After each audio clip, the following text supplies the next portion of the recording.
Good morning. Thank you for your patience and I apologize for the delay. Notice of this meeting has been posted online for at least 72 hours. Staff present today are Denisha London, Emily Reyes, Scott Bellin, Karen Moreno, Rebecca Valdez, Christopher Austria, Trey Qualls, Haiwan Kim. At this time, we will do elections for a presiding chair. Do we have any nominations? I would recommend Deborah Free. Trey, can alternate members serve as presiding chair? Since she's here, she can. Okay. Just to make sure it's clear, we're only doing this for this meeting because we don't have a chair or vice chair. So you're not becoming the new chair. Yes, for this Great. meeting. Yeah, I thought that might get some more interest in. Okay. Do we have any other nominations? Board Member Freed, do you accept the nomination? Yes.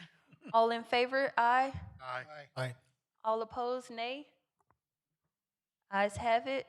Board Member Freed, will you please call this meeting to order? We have the new announcement. Yes. Okay. And the date of today is the 17th, 18th. Okay. This is the 18th of February, 2026, and this Board of Adjustment meeting will now come to order. I welcome everyone to the Board of Adjustment. This board is a citizen board appointed by the City Council. By state law, a minimum of 9 members or alternate members must be present to provide a quorum in order to conduct business. Today, we have quorum with 9 members present. The meeting agenda can be found online at www.fortworthtexas.gov. Speaker registration form for cases on today's agenda should have been turned in prior to the start of today's session. Today's public hearing will be documented by cable television and video conference recording, which is available on the city's website. To facilitate an orderly meeting, I'm asking everyone in council chambers to turn off the audible alarms on your electronic devices at this time. We will not be distracted during our meeting. Can you speak closer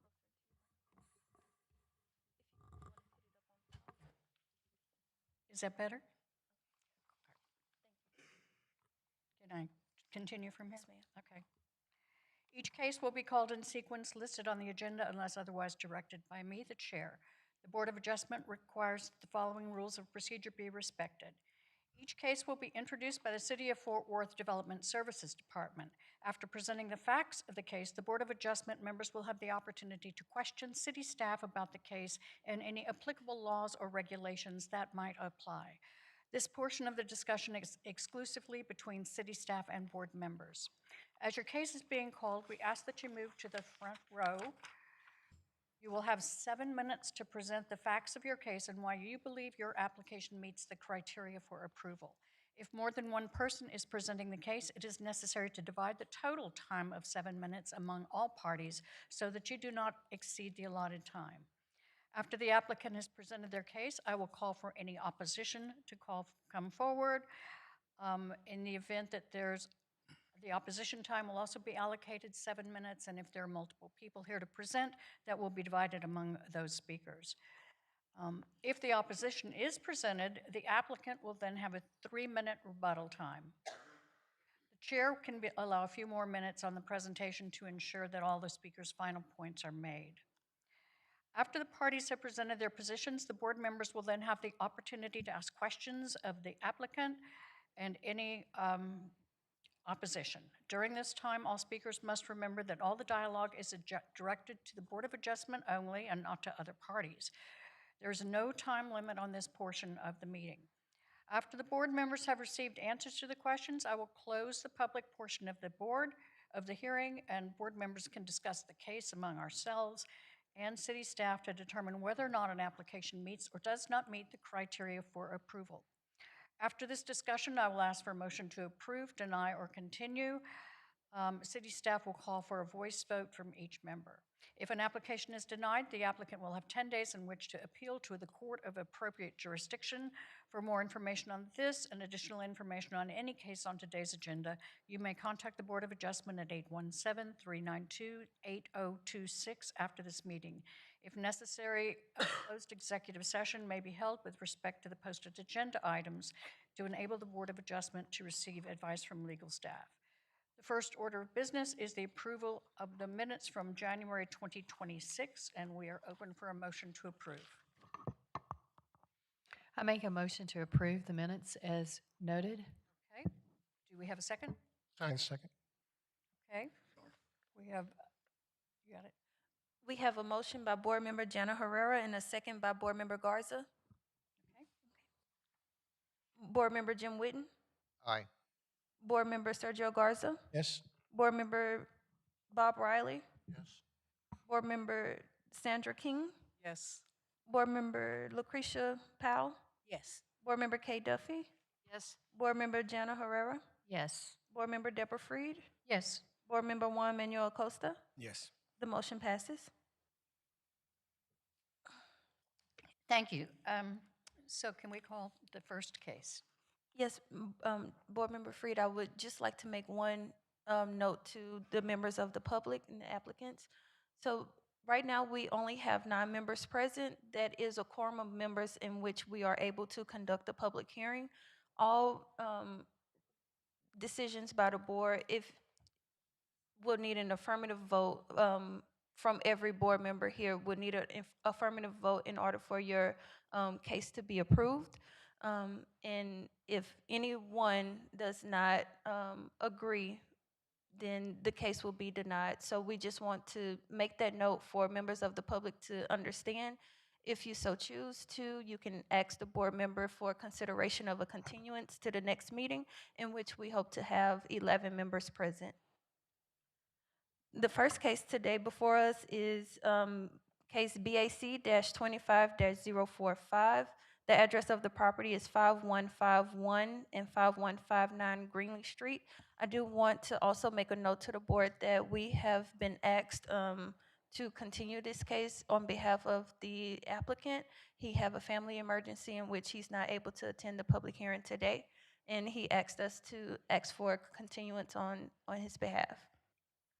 Is it possible, since he asked for a continuance, is it possible we can move this to the end of the docket and hear a case that an applicant that's here at this moment versus listening to this case and this applicant has already asked for a continuance and it's not here? Yes, ma'am. Board Member Freed, would you like to make a motion to table this case until the end of the agenda? Yes. Okay. I'd like to make a motion for BAC 25045 to be tabled until the end of the meeting.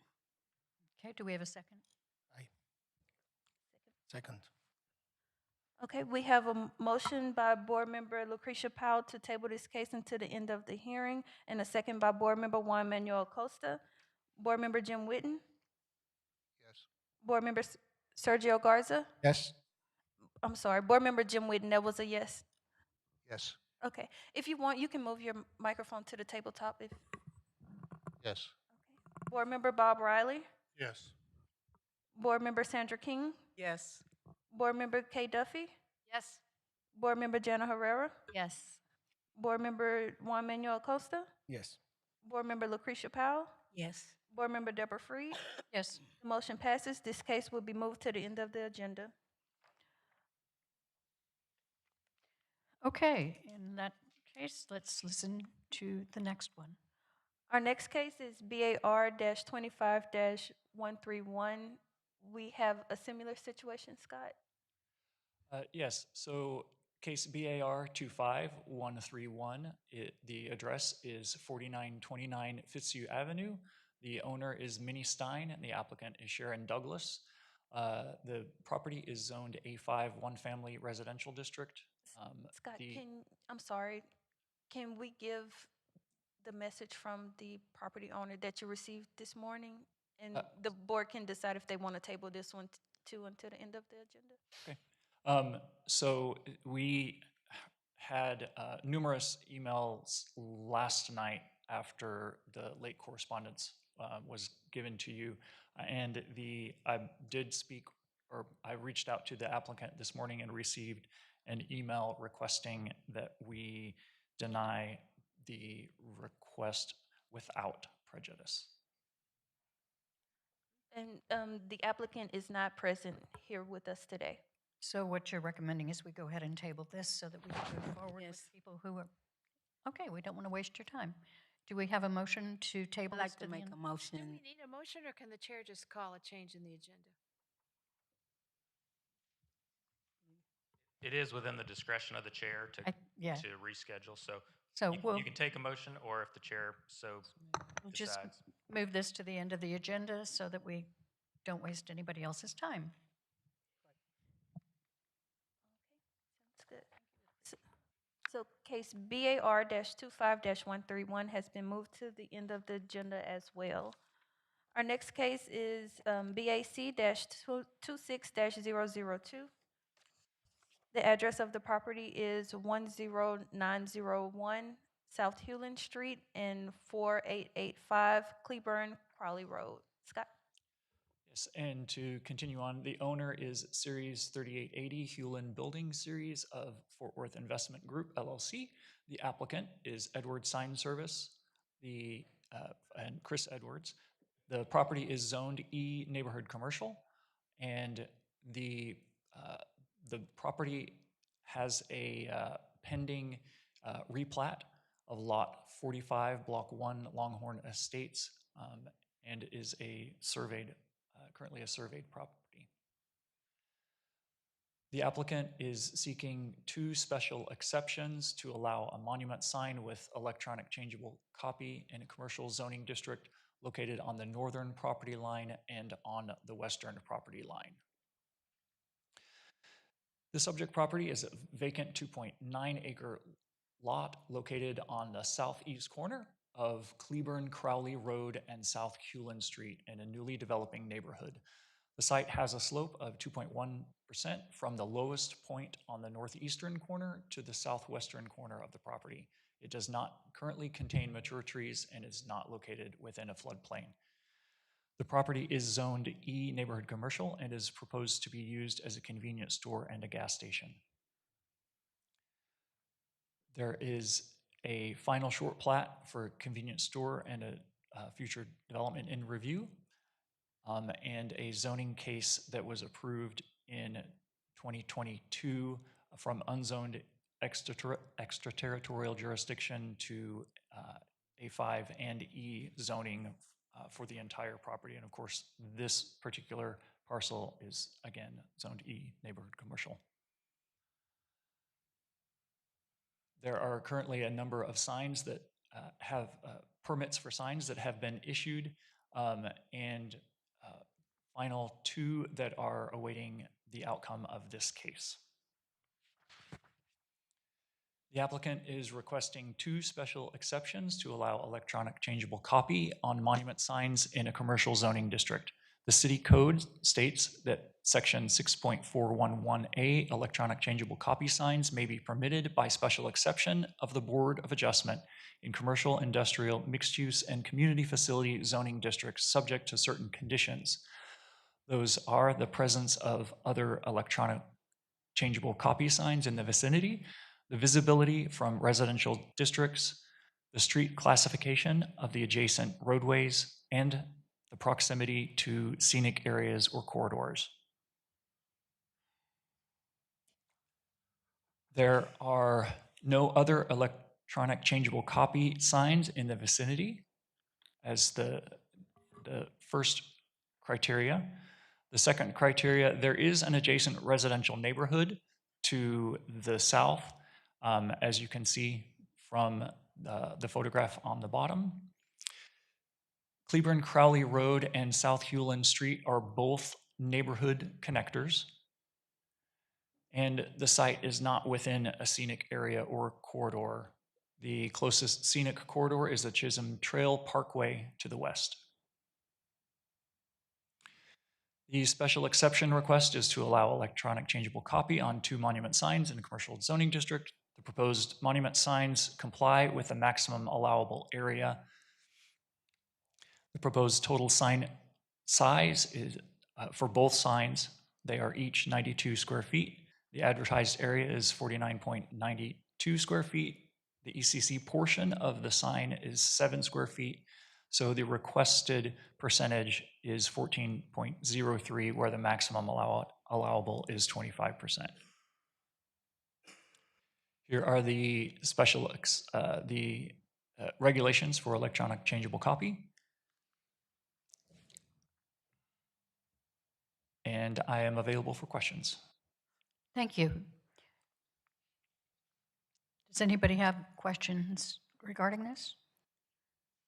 I've got one. You put up the list of the sign applications. So how many total signs are they requesting in addition to these 2 changeable copy signs? So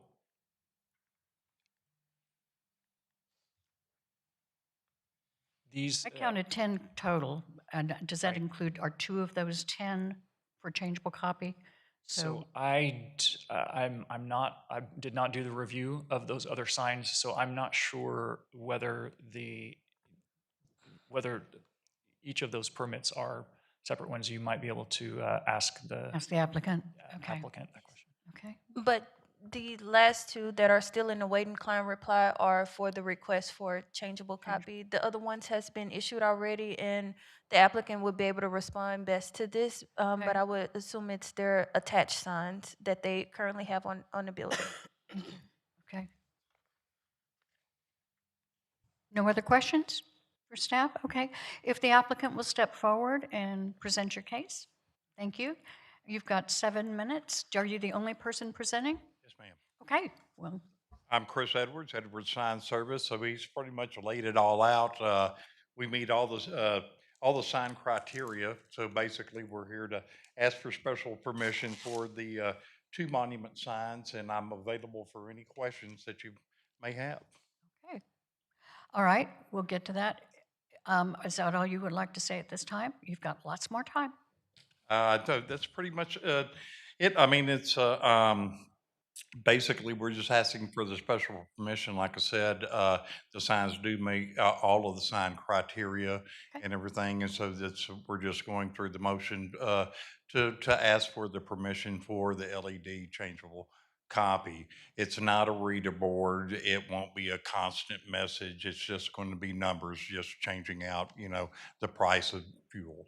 Okay, awesome, thank you. Is there anybody here to speak in opposition to this case? That being said, we will now open it up so that if there are any questions from the board members for the applicant.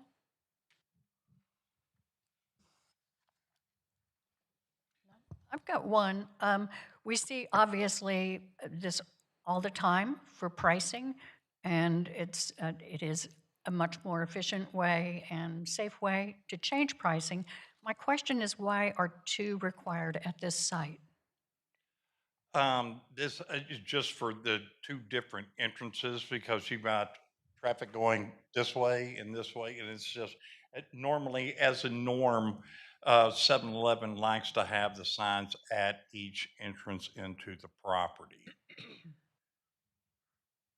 Okay, so is it possible to show us where those are, where they will be on the site plan? I believe if you look, the F2. You are able to use your finger to draw on the screen in front of you.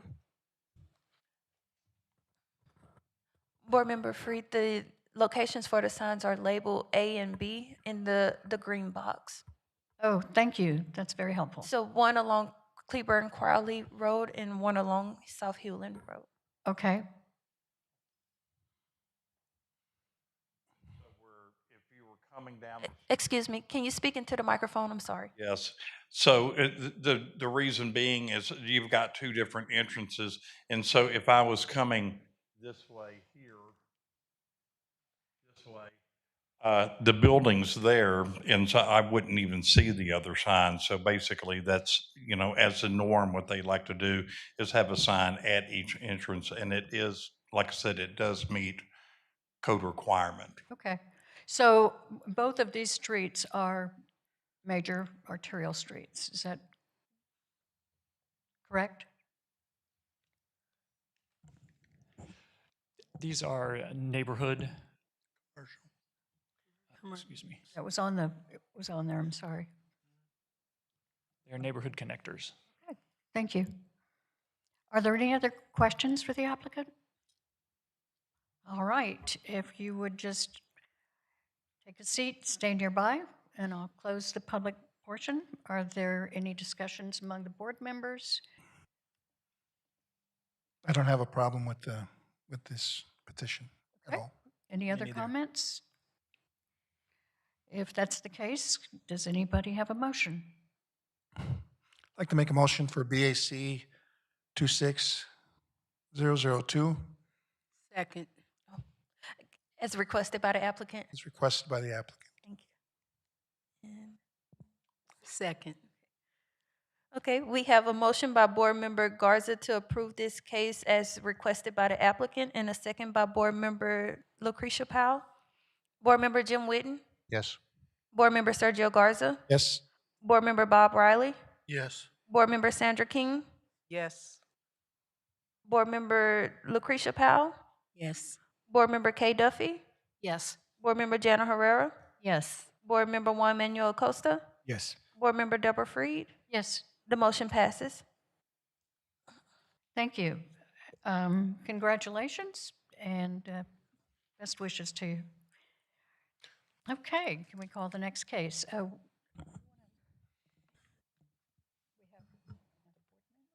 Yes.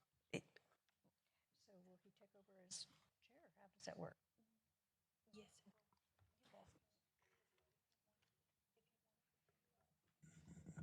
Because he's the. Yeah. So our vice chair, or the official vice chair has joined. Would you like to take over? Okay, dokie, thank you. All right, staff, if you would please present the next case to us. Good morning, Chair and members of the board. The next case on the agenda is BAC-26-004. The property is located at 5324 and 5322 and 5340 and 5346 and 5334 Trail Lake Drive.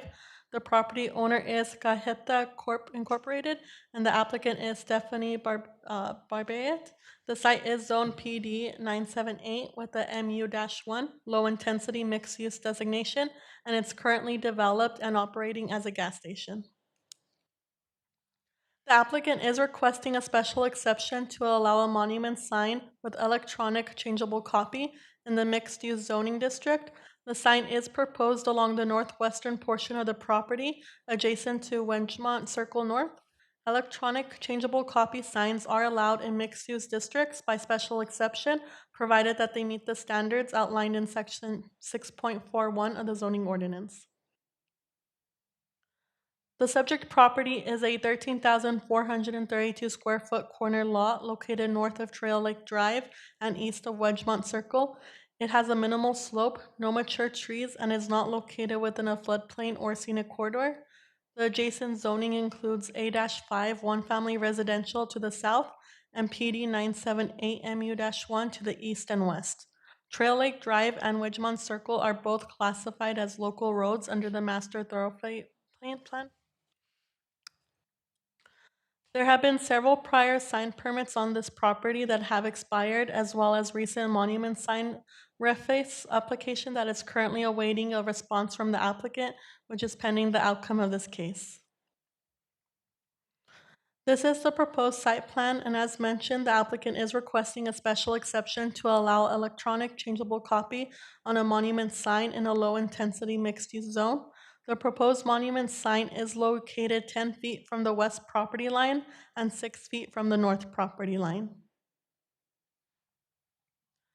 The city code states in section 6.41A, electronic changeable copy signs may be permitted by special exception of the Board of Adjustments in commercial, industrial, mixed-use, and community facilities zoning districts, subject to the following conditions. 1, the presence of other electronic changeable copy signs in the vicinity.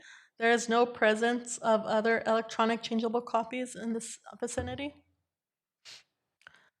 2, the visibility from residential districts. This property is adjacent to a residential neighborhood to the south.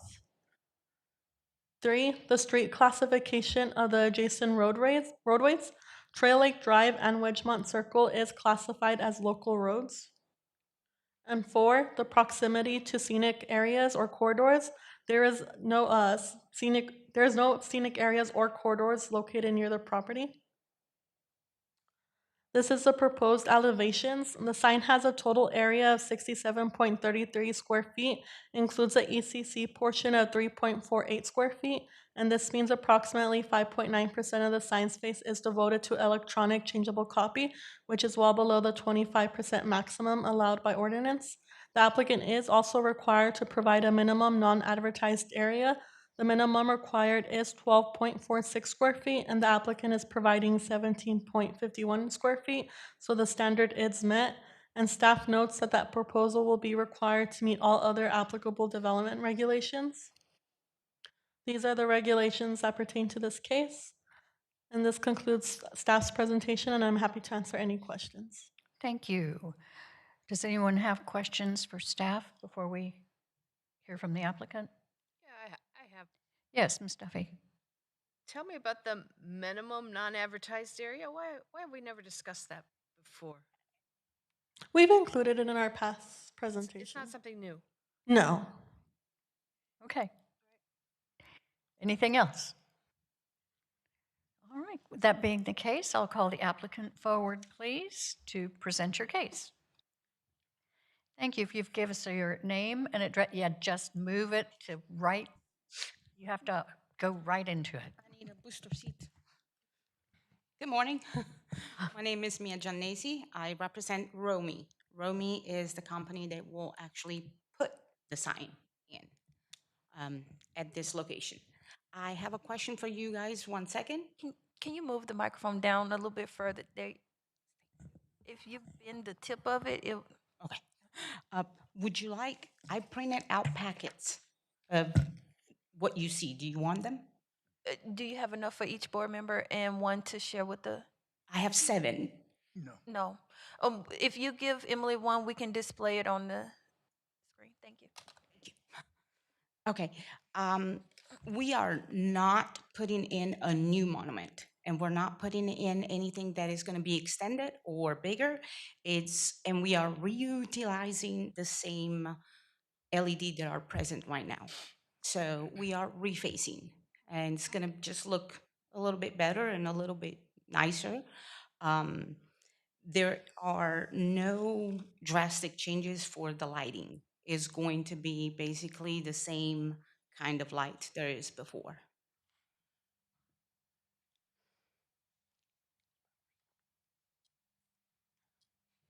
I really don't see any kind of adversity and affecting anything surrounding, and it's not an unsafe sign where it's going to bright you out or having any issues driving. And it does not change constantly. Okay. Did you have anything else to add for your 7 minutes, or is that it? I'm good. I just need Okay. to know if you guys need anything. We'll get to that point. Thank you. Is there anybody here to speak in opposition to this case? Wonderful. That being the case, then we're now to the point where we can ask questions of the applicant, if anybody has any. I have a question, just more for clarity. You're lightening up the sign, and is it now electronic where the cost of the per gallon would be? Doesn't look like there's a whole lot of change. The change that you see is not a lot. You are absolutely correct. They are refacing. I don't know why.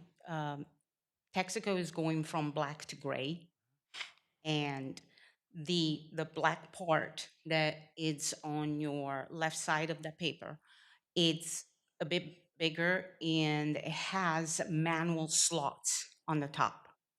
It will not have that anymore, and it's just printed out, the self-service, and then it's a little bit smaller. We are reutilizing the same LED that are inside. They're just going to move up a little, and It's just the price of the gas, nothing else. Thank you. So it looks like there's a logo change, and you're somewhat the colors of the logo facilitating that with the new Yes. Techron or whatever they're adding to it? Yes. Okay. All right, any other questions for the applicant? That being the case, I'll close the public portion. We may have a seat nearby. Board, any discussion or comments? I don't see any. If that's the case, then do we have a motion? I can make a motion. Make a motion to approve BAC 26-004 as written. And a second? Ms. Duffy? Can you speak into the mic? I said it. Second. Thank you. Thank you. And could we have a roll call, please? Yes, we have a motion to approve case BAC-26-004 as requested by the applicant. The motion was made by Board Member Jana Herrera and seconded by Board Member Kay Duffy. Board Member Jim Witten, Yes. Board Member Sergio Garza, Yes. Board Member Bob Riley, Yes. Board Member James Hook, Yes. Board Member Sandra King, Yes. Board Member Lucretia Powell, Yes. Board Member Kay Duffy, Yes. Board Member Jana Herrera, Yes. Board Member Juan Manuel Acosta, Yes. Board Member Deborah Freed. Yes. The motion passes. Thank you. Congratulations and best wishes to you. So could we call the next case, please? BAR 26001.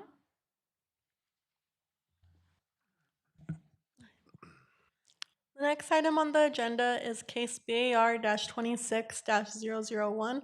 The property is located at 2628 Townsend Drive. The property owner is Kyle Limmerman, and the applicant is Brian Limmerman. The property is zoned A-5, one family district within the TCU residential overlay. The applicant is requesting a variance to the A-5 development standard that requires 2 parking spaces for a 3-bedroom home to be located behind the front building wall. The request is to allow both required parking spaces to be located in front of the front building wall, specifically within the driveway. The subject property is a 6,250 square foot rectangular interior lot located in an established neighborhood. The primary structure was built in 1952 and has alley access. The property does not contain significant slope, is not located within a floodplain, and does not have environmental constraints. There are several mature trees located in the rear yard. There was a previous council-initiated zoning change affecting the area to change the zoning district to A-5. The applicant is proposing to provide the required 2 parking spaces entirely within the driveway in front of the home. Regarding the driveway coverage, the front yard area measures 1,828 square feet. The driveway paving measures 446 square feet. This results in 24.4% driveway coverage, which complies with the ordinance maximum of 50%. The driveway approach currently measures 8 feet in width and widens to 16 feet, over 41.9 feet in length. However, to meet development standards, the driveway approach must be widened to a minimum of 11 feet, and this correction must be made prior to the issuance of any permits. The property is also located within the TCU residential overlay district. The purpose of this overlay is to preserve existing single-family residential neighborhoods and regulate uses that may be inconsistent with the area's original character. No more than 3 unrelated persons may occupy a single dwelling unit unless registered as a non-conforming use prior to March 31st of 2015, and the applicant will be required to submit a signed acknowledgement with the permit application confirming that no more than 3 unrelated persons will reside at the property at any given time. Under section 4.705 for the A-5 district, parking standards require 2 spaces behind the front building wall for homes with 3 or fewer bedrooms. If the variance is approved, the applicant will be required to apply for building permits, and all other applicable development standards and regulations must be met. And this concludes staff presentation, and I'm available for any questions. Thank you. Board members, does anyone have questions for staff before we hear from the applicant? Is the alley accessible to the property in this situation? I believe so, but that's a question for the applicant. The alley does not appear, just from Google areas, it does not appear to be improved. The applicant would have to improve the alley to their property in order to utilize it for rear access. So I guess I had a question, and you said that they would be required to widen, I guess it's the driveway approach. The current one is not wide enough? Correct. Right here, it shows measuring 8 feet.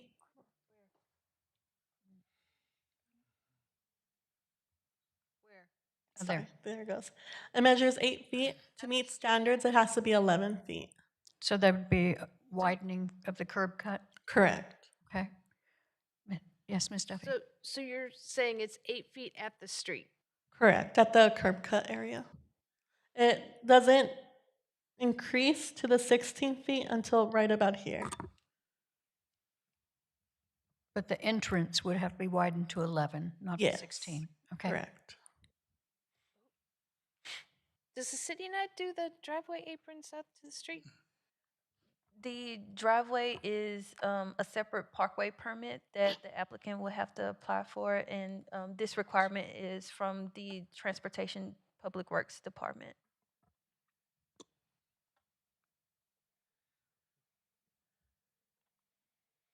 I have a question. Yes. You mentioned that the alley is not improved at this time and that the applicant would have to, in other words, would the applicant have to improve the alley all the way from the street it intersects with? Yes. I believe so. I believe the applicant will have to improve the alley from the street it intersects with up until their property line. Any other questions before we hear from the applicant? Okay. Thank you, Ms. Reyes.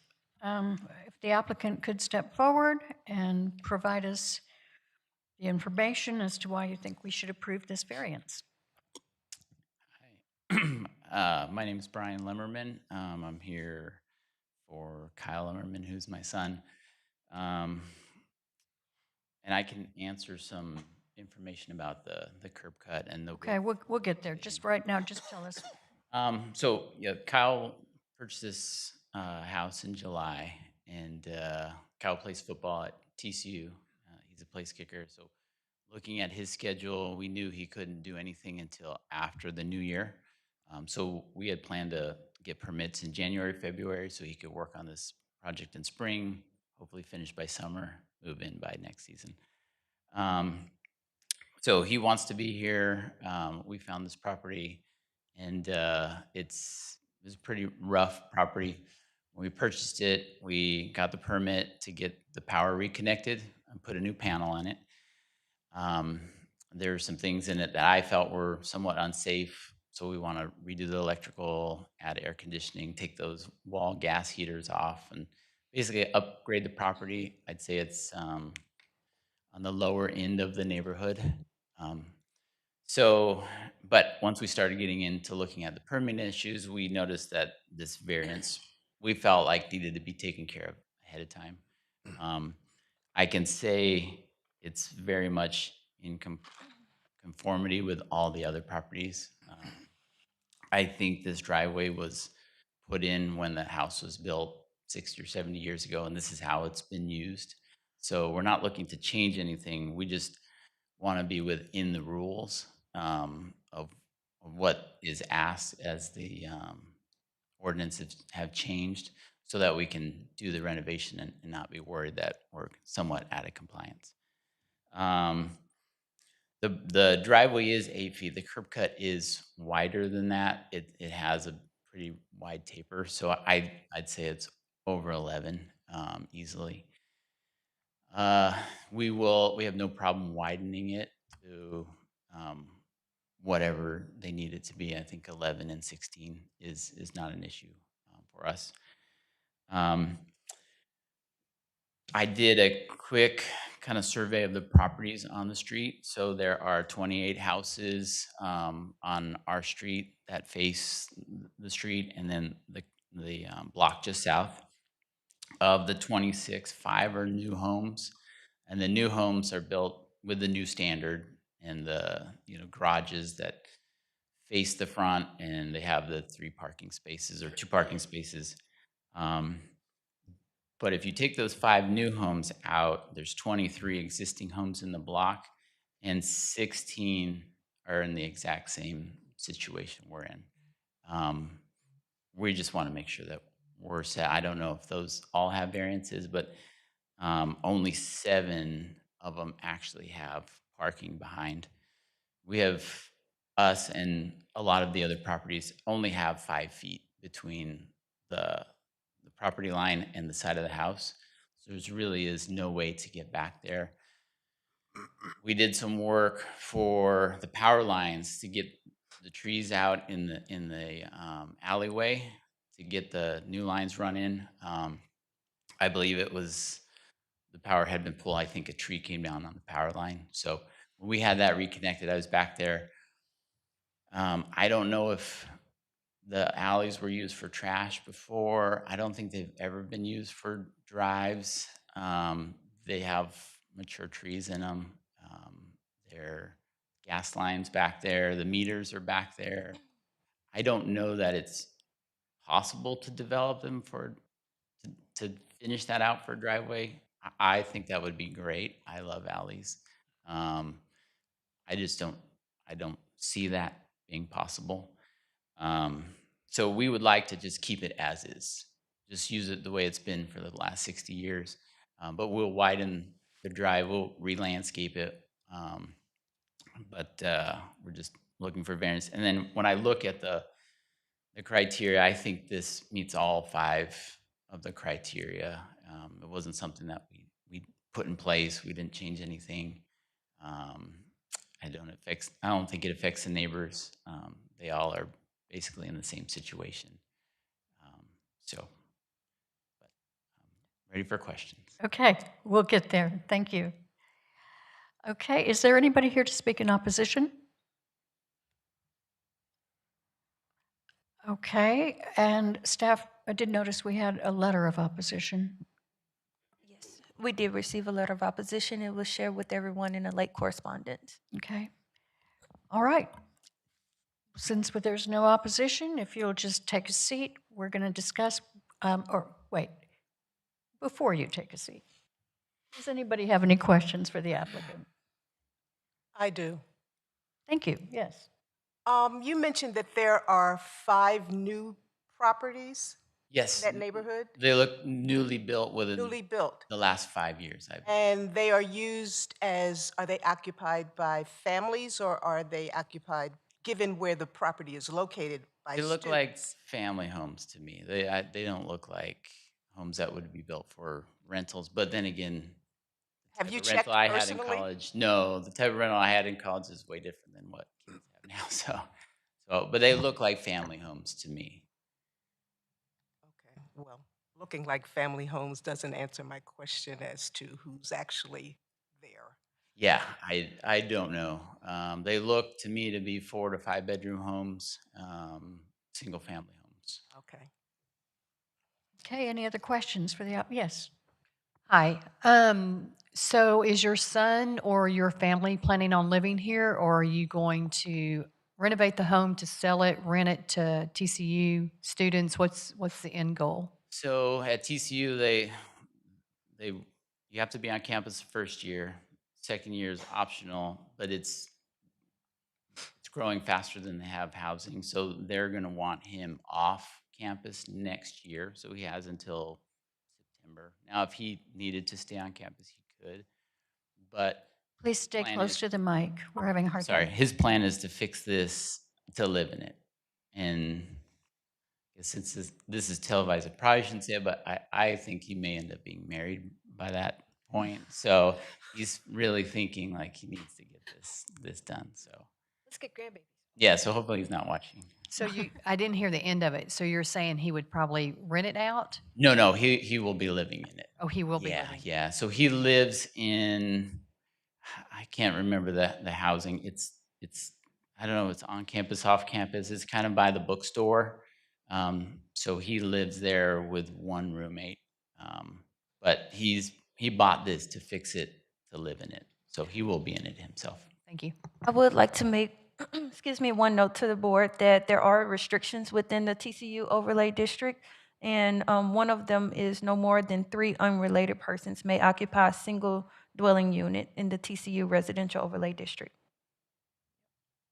Yep. And we're aware of that. He'll sign something that he can't rent it to somebody and have more than 3 different roommates. He can't have 2 roommates with himself, but like I said, I don't think he'll have, I think he'll have 1 roommate.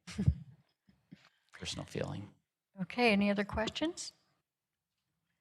All right, if you take a seat, but sit close. Who knows, we might have to ask you something else, but right now I'm going to close the public portion and open it up for the board to discuss.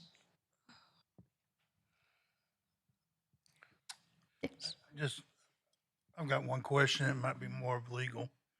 I don't have a problem with this. I think it's a older neighborhood, still keeps the character of the neighborhood. I don't believe the alley was ever intended to be a transport or anything other than for utilities.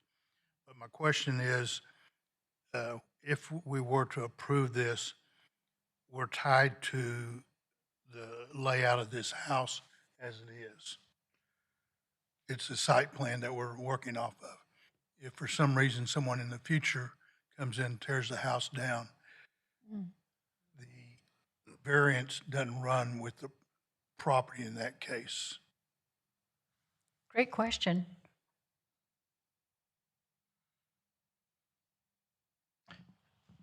You're saying if they completely remove the structure, would they still have that variance? Or add on to it. Or add on to it? I guess it would depend on the addition, what that was. But if the house was completely removed, that's a good question. So typically the variances would run with the land, and I understand the applicant is planning to remodel this home, but I'm not sure if the current configuration of the home is what it's intended to be in the end. Yeah, that's true. The variance would normally stay with the property, and I think the addition is the question that, could potentially require a different variance, I think. But yeah, traditionally the variance is on the property, not necessarily a structure.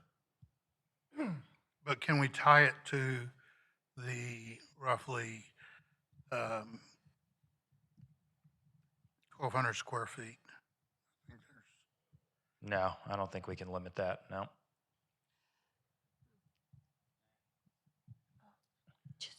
The variance would, we're giving the variance because of the current structure, doesn't permit, the current structure and the size of the lot doesn't permit parking in back.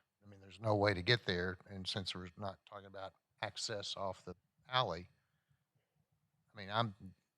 you tell me, it would seem like but later if somebody else comes along and tears down the impediment to parking in back, they'd still have the variance but the reason for the variance no longer exists? I think that's a good question. I don't know Thank how you. our staff would look at that. I think at that point, if it's completely torn down, It's a blank slate. They can put the parking wherever at that point. yeah, I guess at that point, they would be required to get their permits. They would have to meet code at that point. So yeah, although I guess our variances do typically run with a property, I don't know that contemplates complete leveling of the structure. It does for signs. Well, that's true. It does for signs. You remove a sign. That's right. True. Is there a way that a motion can be made to expire with the demolition of the existing? You could, yeah. You can do that. Because they would have to receive a demolition permit Yeah, in order to, tear this one down and reconstruct a new one. yeah, that's true. We could do make that. one. That would seem to solve no one's concern. Is it not your intent to demolish this structure at this time? You plan to redevelop this current? Yes, Structure. we're not gonna change anything on the property, on the building, other than just paint, upgrade it. But I have run into this issue before, where we had a wall on a property and we were subdividing it, and the city said, hey, the wall doesn't meet the setbacks or the fence. And when we went back and looked at it, they just said, well, when you go to build or somebody builds in the future, we won't give the permits until that wall is moved. And then you put a sidewalk. It didn't have a sidewalk. So the answer, I guess, would be that you wouldn't approve permits for a new home until it met the standard of the garages and parking spaces for the home. Because I assume anybody who built a home would build more than a 2-bedroom home. So they're going to need 3+ parking spaces. So, but I've run into that before, and that was the answer. But we're happy to sign something if you need something signed that says it goes away with if the house is demolished or the house is expanded or anything is done to the property. I wouldn't hold it to the expansion as long as the expansion meets the requirements of the zoning ordinance, but the motion could potentially be tied to this existing structure and phrased to where if it's demolished, the variance goes away. Yeah, I think that would work. All right, thank you, great question. I, Any other discussion among board Yeah. members? Yeah. yeah, I don't know whether, am I allowed to ask the owner with regards Okay, to? let's, if we want to do that, we'll open up the public hearing again. Come on forward and, Okay. I've heard you mention upgrades, but I'm not clear what you mean in terms of, are they internal, are they external? I'm just not clear what you plan to do. Yeah, so the roof looks viable, doesn't look good, so we will reshingle the roof. The siding, we'll get a permit for the siding because it doesn't look, it's a metal siding, it just looks dated. So we'll go to a lat siding. Inside, when we put a new panel on, because it literally had 2 screw-in fuses, and that was it in the whole home. To me, it looked like a fire hazard. And then the heating system was those wall gas ones that you hear about where people fall asleep and then they never wake up. So we wanted to pull that out and put an HVAC system. And then the rest, it had nice wood floors. We're just going to stain them and paint them and clean it up. So more safety issues, but outside, we weren't going to do much other than probably cut the grass and plant some flowers. But we will widen the concrete as much as needed for the driveway. okay. Just while we have the applicant up, are there any other questions for the applicant? I will close the public portion. As I said, sit tight. Okay, board members, discussion. I like what was discussed where we tie this variance to this house. So that was an excellent point brought up, and I think that motion should be made in that manner. Are you ready to do so? I'll give it a shot. Recommend approval of BAR 20-001 for this variance conditioned on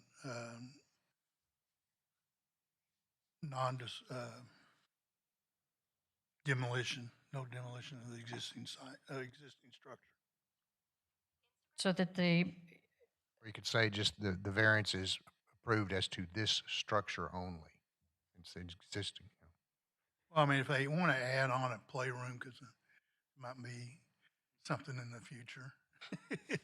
Well, yeah, that's a good point. I mean, it's, So I think that's why, Demolish the entire structure.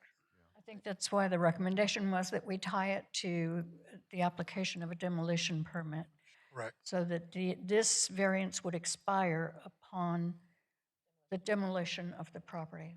Is that It's my motion. what's your motion? should we check with our council to see what the proper wording might be? Just, I think you can make it expiring upon a demolition, if that works. You want to just restate it all for, Approve BAR 20001 for approval, it's 26. or 26001 for approval until such time a demolition permit is requested. all right, do we have a second? Second. Thank you. May we have a roll call, please? Yes.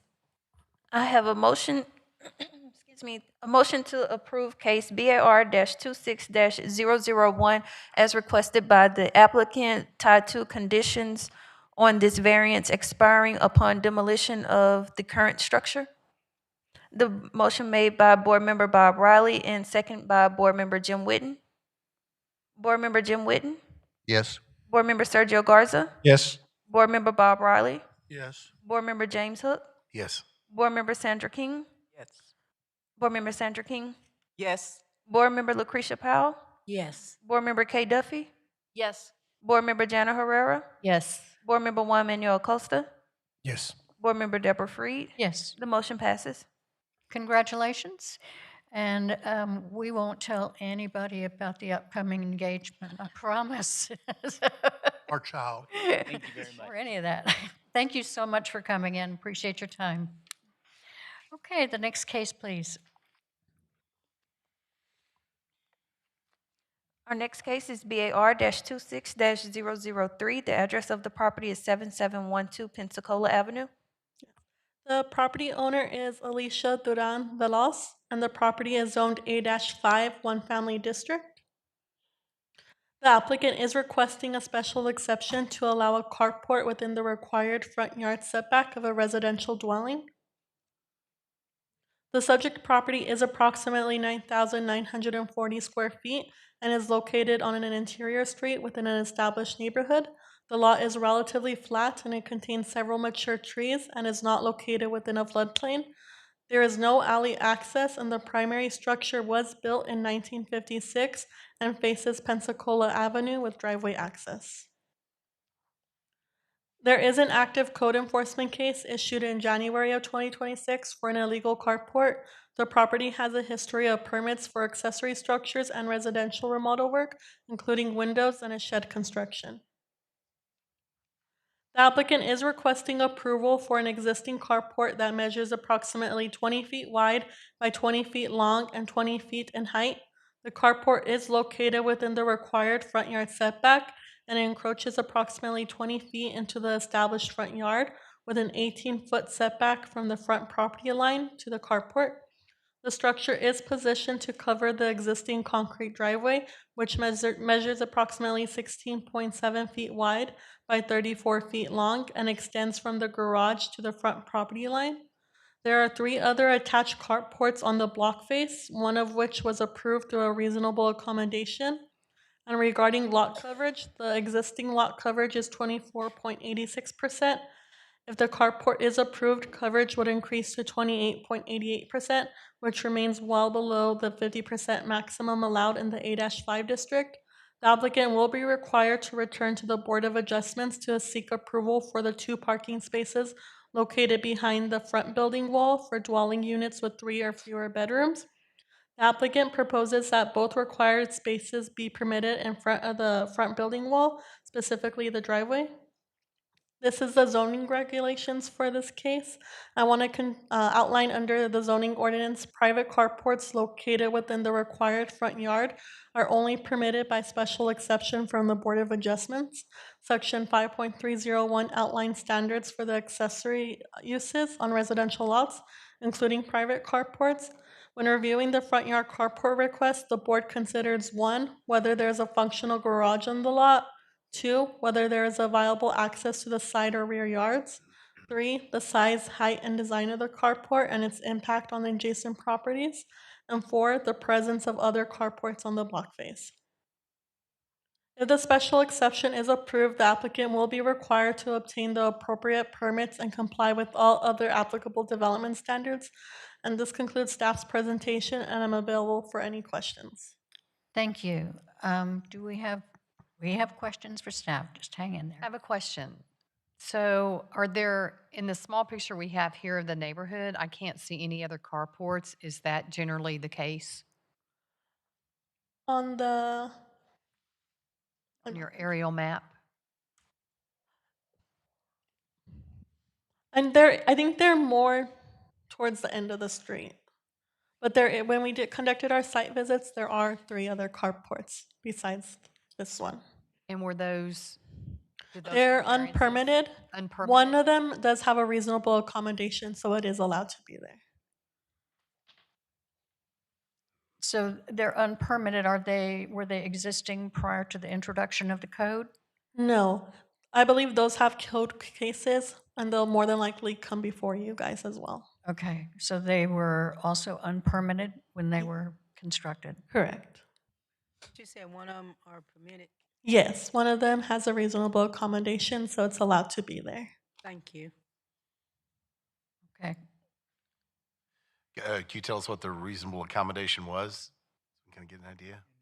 No, you can't. No? It's usually. Okay, got it.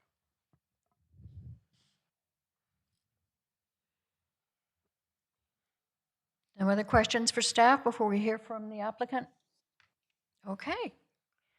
Thank you. And if the applicant would come forward, please speak into the microphone, give us your name, your address, and why you think this should be approved.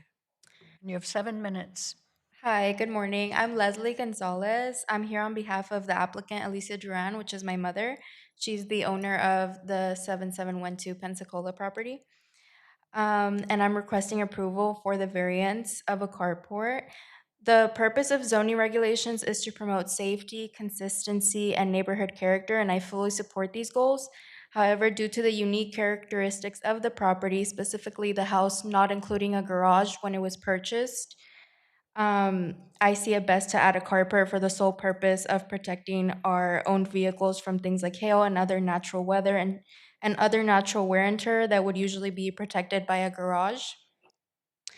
Strict application of the ordinance creates a difficulty that limits the ability to use the property in this way. The carport we are proposing is modest in size. It's appropriately designed and positioned to minimize any visual or physical impact in the neighborhood, and it doesn't interfere with traffic safety or negatively affect drainage. In fact, it actually improves the property by providing covered parking, protecting vehicles from weather, and maintaining a clean and orderly appearance. This request does not alter the essential character of the neighborhood, and the structure will be consistent with surrounding homes. We have made sure it complements the existing design, and to my knowledge, it will not reduce neighboring property values or create a negative impact in the neighborhood. This request is not about our convenience, but more of a reasonable use of the property under the circumstances that are unique to our lot, being again it not having a garage at the time of purchase and not having an alley to park in the back or at the carport in the back. Granting the variance would be a big relief to my family and I, and that's really all I have today. Thank you. Okay. Is there anybody here to speak in opposition? No, staff, we didn't have any opposition letters on this one, did we? I don't think I saw any. Okay. No, we don't have any. All right. So that being the case, now if you'd just be willing to answer questions from the board. Yes, ma'am.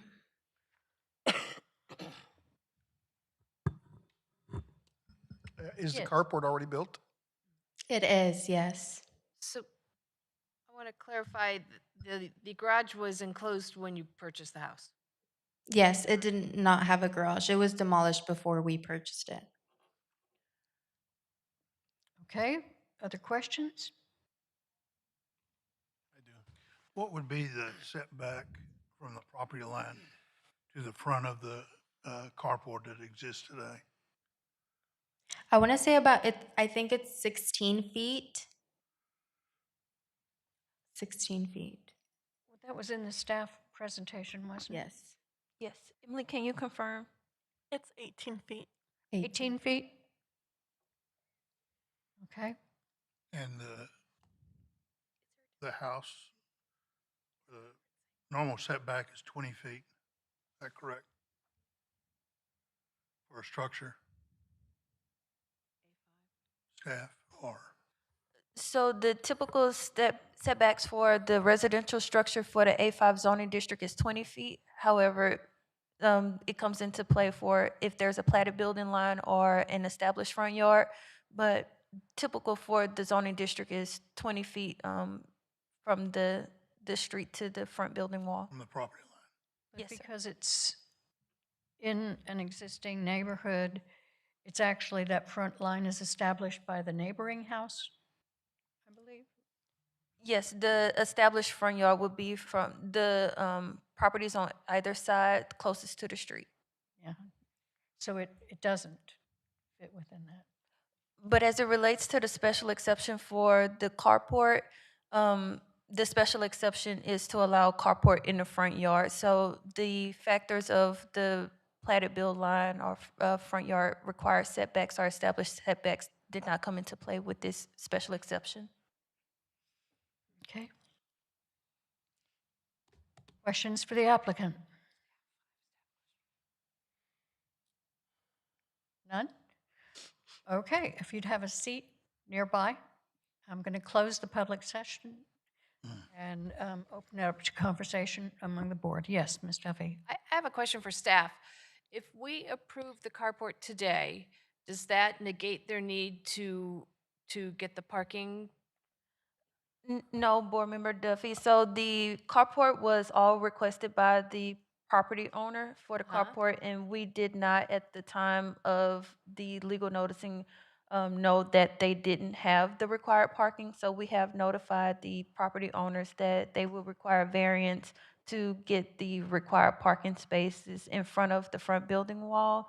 Our site visits were a bit delayed this month due to the winter storm. So we weren't aware until we were out on the site that they didn't have their required parking behind the front building wall.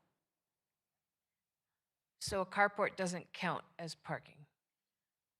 It doesn't count for their required parking behind the front building wall. So therefore, it's not the front building wall, Bob?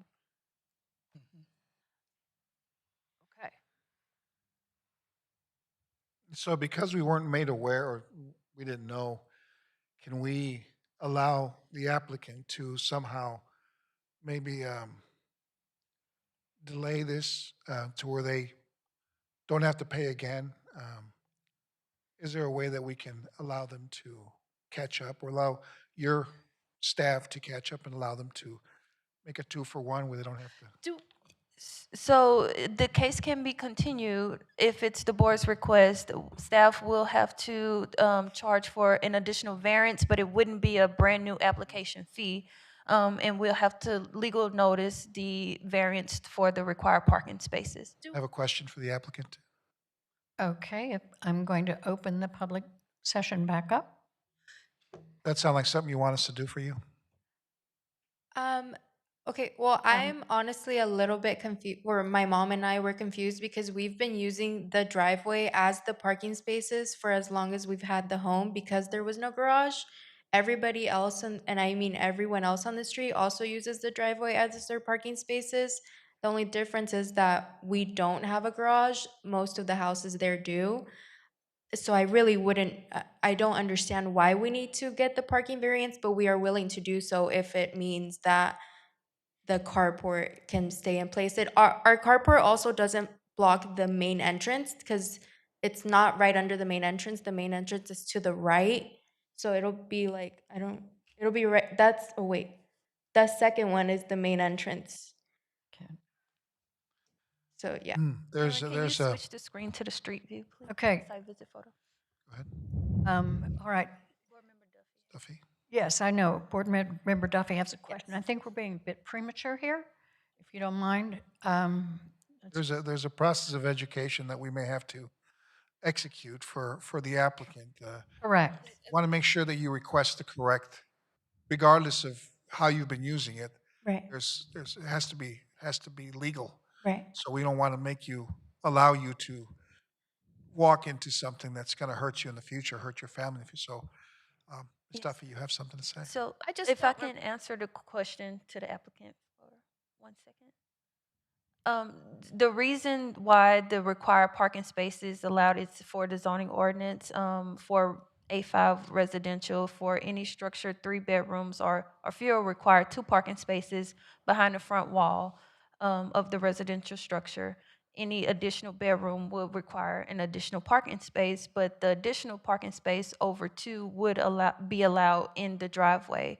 You mentioned that other homes on your street uses the driveway, but they have a functional garage, so they are providing their required number of parking spaces behind the front building wall. Staff did check to see if there was a previous variance granted for this structure not having their required parking spaces in front of the front building wall, and we weren't able to find that in our system.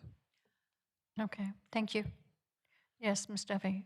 I don't remember at any other time sitting on this board that we required 2 separate variances within a carport situation. So typically, what we see is they also have a Seems functional like garage. double jeopardy kind of. I mean, it seems like we. If we've let them have a carport, that is a parking space. But it's not behind the front wall of the house. There is a garage. So yeah, a garage typically it's aligned and you pull into it. So the spaces are behind the front wall of the house. Yeah, if I could interject, it's not 2 variances. One is a special exception for the carport, and the other is the variance for the parking. And building can correct, or staff can correct me, but the carport itself does not change the building front wall. Am I right? That is correct. So the thing is, in the past, to my knowledge, when they are requesting a carport in the front yard, there are times where they have a functional garage as well, or they may have parking behind the rear wall. And in some instances, there may have been a staff error. But we noticed this, and we will continue to follow the ordinance correctly to our knowledge moving forward.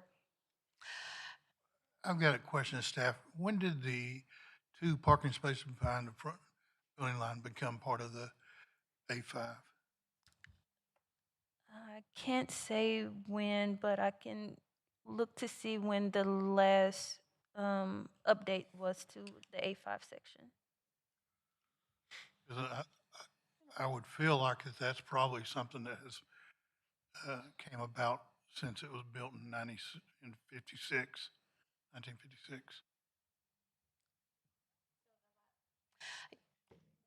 I really feel, I mean, as our applicant points out, there are so many people who have a garage, but it's so full of stuff they never once put a car in it. But unless it's a storage room with a garage door on the front, and I just feel like we need to update this piece of zoning code really bad. unless they receive a permit to enclose that garage, it's still considered that they are providing their required number of parking spaces. It's just an. And from what I can tell in the ordinance, the last time the A5 section was revised was in 2014. I'm not sure about if those changes were to the parking standard of the requirement, but the last time the ordinance was updated for the A5 section was 2014.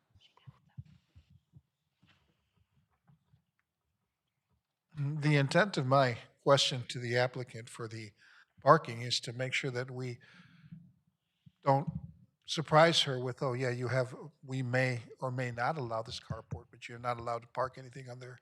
So we want to make you aware that we have to address this. So, instead of a 1-2 punch. so, but if we allow the carport, I mean, or not, it is totally unrelated to the need for 2 parking spaces behind the front building line. And I feel That's like correct, we and just she added needs to that know on that. today. Yeah. Sorry, what?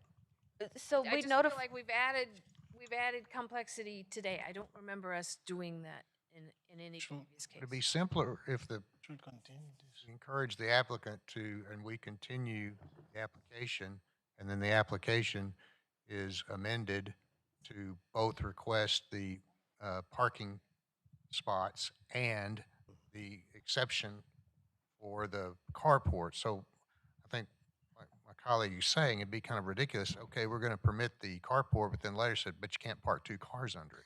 You can park 2 cars, but you still have to get past that other hurdle. Yeah, It's so a- I mean, it's a they can't, catch-22. there is no garage Yes. to be used.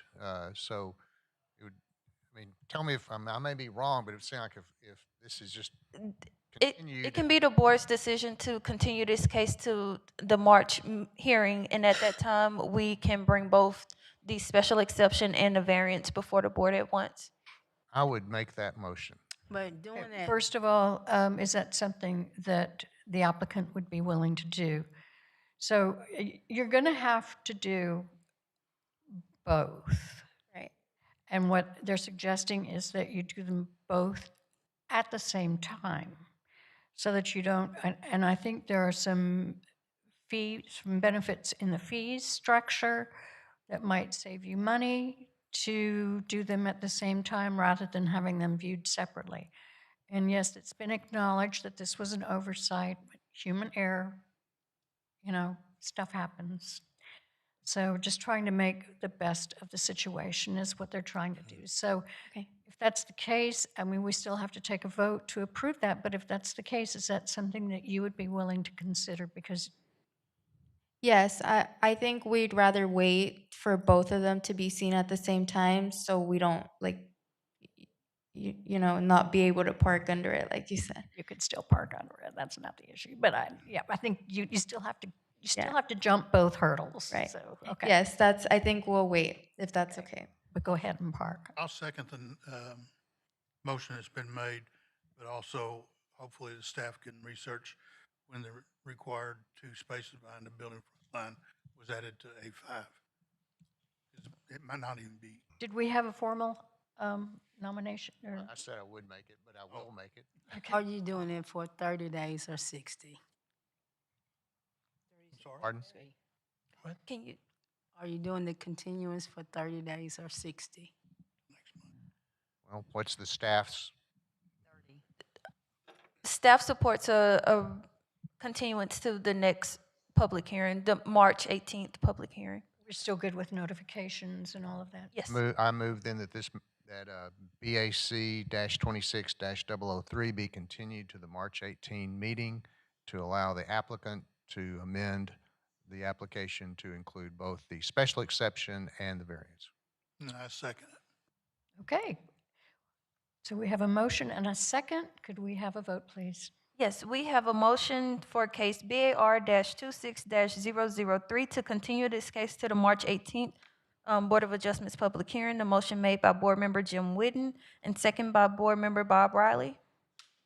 Board Member Jim Whitten? Yes. Board Member Sergio Garza? Yes. Board Member Bob Riley? Yes. Board Member James Hook? Yes. Board Member Sandra King? Yes. Board Member Lucretia Powell? Yes. Board Member Kay Duffy? Yes. Board Member Jana Herrera? Yes. Board Member Juan Manuel Acosta? Yes. Board Member Deborah Freed? Yes. The motion passes. Okay, so kind of congratulations, kind of, sort of, but we'll see you next month. Thank you very much for your patience. I appreciate it. All right, could we call the next case, please? The next item on the agenda is BAR-26-004. The property is located at 2511 Fifth Avenue. The property owners are Joseph and Pamela Wright, and the applicant is Joseph Wright. The property is zoned A-5, one family district. The applicant is requesting two variances related to the construction of a detached non-habitable garage. Variance A is a request to reduce the required 5-foot side yard setback along the southern property line to 1 foot, and variance B is a request to reduce the required 5-foot rear yard setback along the western property line to 0 feet. The subject property is an interior lot located in an established neighborhood. It is rectangular in shape and was originally platted with alley access. The lot contains several mature trees and is not located within a floodplain. The primary residence is approximately 2,066 square feet. There is currently a detached garage and a carport, each measuring 18 feet by 12 feet wide with a height of 14 feet, totaling approximately 432 square feet combined. If the proposed garage is approved, both the existing garage and carport will be demolished. There is an active accessory structure permit application submitted in January of 2026 that is currently awaiting a response from the applicant pending the outcome of this case. The applicant is proposing to construct a new detached garage measuring 28 feet wide, 21 feet deep, and 17 feet in height. This results in approximately 588 square feet of accessory structure, and the car lift in the garage will not be used for home occupational use. Under section 4.705 of the zoning ordinance, the A-5 district requires a minimum 5-foot side yard setback and a minimum 5-foot rear yard setback. There is a provision that allows detached garages located behind the rear wall of the house to reduce setbacks to 3 feet, but the applicant is requesting setbacks that are less than that allowance, which is why the variances are required. According to the submitted site plan, the proposed garage will include a concrete driveway providing access from Fifth Avenue, which is shared with the neighboring property at 2515 Fifth Avenue. The applicant has submitted a shared access agreement for this driveway, and access will also be provided from the alley. The applicant will be required to improve the alley frontage along their property and obtain a parkway permit and any other necessary approvals prior to the issuance of a building permit. The applicant is requesting a 1-foot side yard setback, which is 4 feet less than the required 5 feet, and a 0-foot rear yard setback, which is 5 feet less than the required 5 feet. And with the proposed garage, total lot coverage would increase from approximately 35.68% to 36.75%, which remains below the 50% maximum lot coverage allowed in the A-5 district. These are the regulations that pertain to the case. And if the variance requests are approved, the applicant will still be required to meet all other applicable development standards and obtain the necessary permits. And this concludes staff presentation, and I'm available for any questions. Thank you. Appreciate that. Before we move forward, does anybody have any questions of staff regarding this case? And the presentation you've heard, any questions? Okay. All right. Thank you so much. And would the applicant come forward, please, and tell us why we should approve these two variances?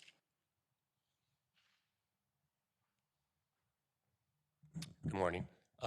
We're requesting this approval to replace an existing structure as on the lot that is currently in the construction of that structure would not meet today's code. There are no vertical 2x4s supporting the structure at all. You can see in the picture it's leaning.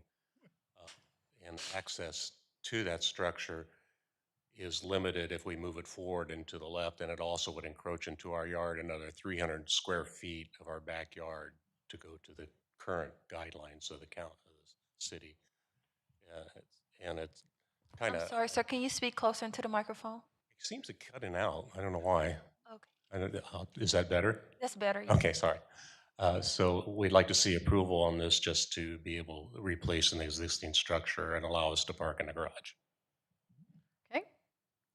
Cool. You have time if you want to speak some more. That's not necessary. I don't. I got it. Okay. All right. Do we have anybody in opposition to this? Okay. I see none. Thank you. All right. So wait, hang on. We're going to have questions, I bet. Good. Glad. Okay. Anybody have any questions for the applicant? Yes. Could you provide your name and address, please? Oh, I'm sorry, it's Thank you. Joseph Wright. I live at 2511 Fifth Avenue, and I am the applicant. Thank you. Yes. I have a question. Sure. So, oh, it just went off mine. One sec. I can look at it here. So there's a right now, there's the existing garage, and then there's a carport to the left based on this drawing. Is that Yes. correct? Correct. So and there's structure there, so you're going to widen that garage? We're increasing the size of the garage. I believe it's 2 feet to the left and 1 feet to the front of the footprint of the current garage, just to bring it up to more of a standard size garage that is currently built in today's world. So what are the reasons why you can't meet the minimum setback? If we move the garage to the left 5 feet and 3 feet, 5 feet to the front, that will encroach into our current backyard over 300 square feet, making the perimeter unusable around the garage on the south and to the east. Also, moving the garage forward, because it's a shared driveway, accessibility will be impeding to the neighbor's garage to the right. So you could technically move it to the side and meet. And again, it would encroach into our yard, 200 and some square feet of a small yard we already have. So the line where there's a line that runs down on the back side of the house, there's a line there, rather. I'll get it out. The one that runs front to back, Runs. it has 21 feet on it. Yes, thank you for helping me. That's the center of the house approximately. And then the other side of that is still your yard, correct? To the left is our garage, so there's 21 feet to the left. And if we would move it 5 feet, we would be down to 16 feet wide in the backyard around the garage. Okay, thank you. Okay. Question. Any other yes. Is the existing garage already on the sideline and already on It's the back? currently on the 0 lot lines. It's 0 on the back and it's 1 foot to the south. Okay, so the existing garage is already there. You're just asking To demolish your it and replace it with a new demolish that. structure, basically. So the existing garage is already at the 0 line Right, on your neighbor and the 0 line right. on the alley. Thank you. Any Your other neigh- questions for the applicant? Your neighbor also uses that driveway, so any movement away towards will shorten the maneuverability of getting vehicles back there. Yes, that's what I tried to state earlier. Bringing it forward would impede encroachment to their garage and our garage, because we'd be closer to the side of our house trying to wiggle into that garage. And behind your yard, there's an alley.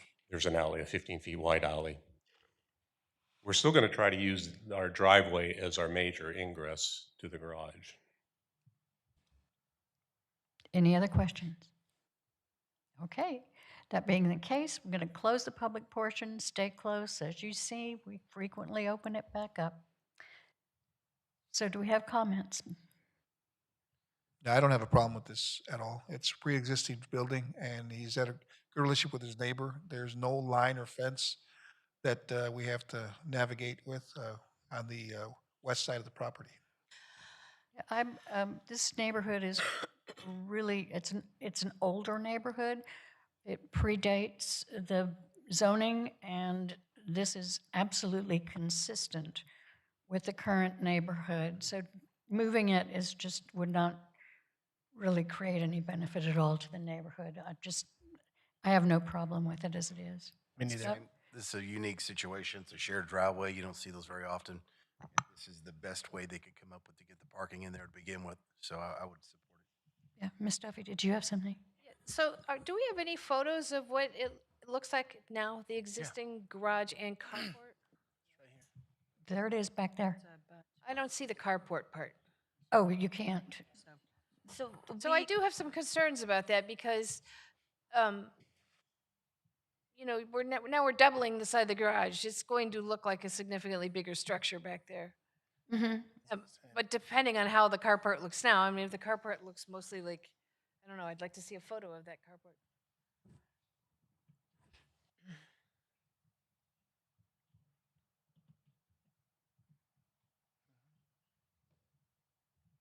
Oh, where am I? Somebody guide me.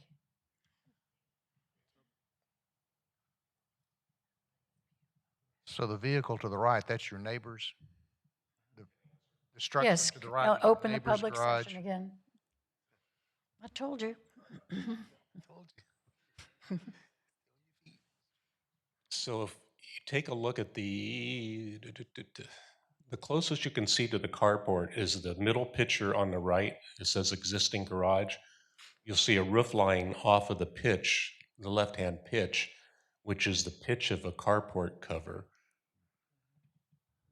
And then the structure with the car underneath it, that's your neighbor's? That's our neighbor's garage, yes. Okay, thank you. Any other questions for the applicant while he's in?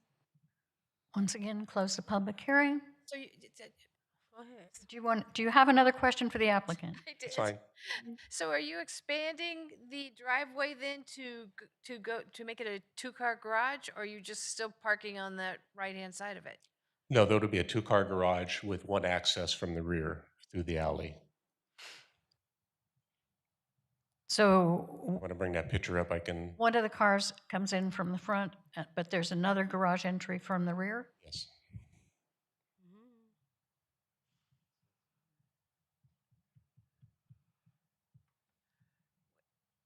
And So the alley you're is, doing a two-car garage door or two one-car garage doors on different The sides? front of the building would have a single-car garage because it aligns with the driveway.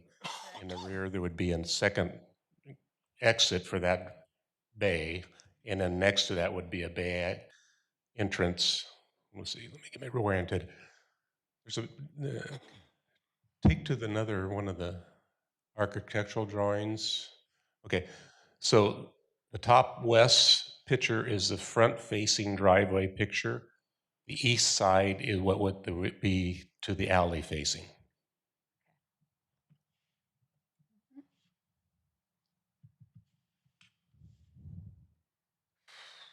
And the existing carport exists today, Yes, it does.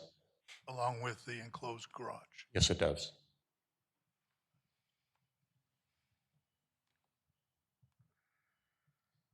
Any other questions for the applicant? Okay, once again, I'm going to close the public portion.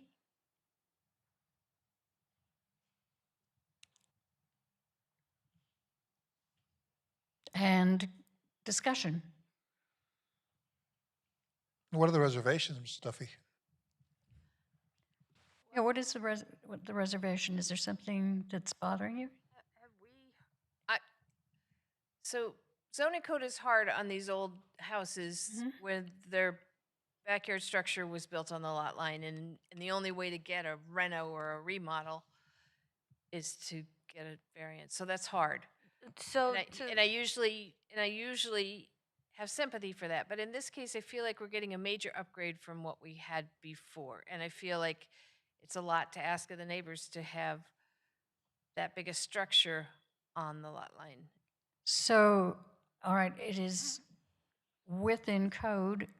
So if I can just clear up one thing, if the property owner was proposing to remodel the existing garage, it would not require variance as long as whatever expansion or renovation they are planning to do does not further impede into the existing property line, the encroachment.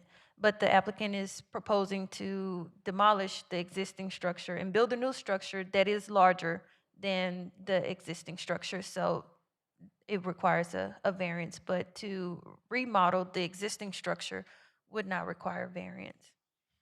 But as he said, the existing structure is architecturally unsafe because it was built at a time, either it didn't require the code or it's unsafe as it is. So it's an improvement that also improves safety.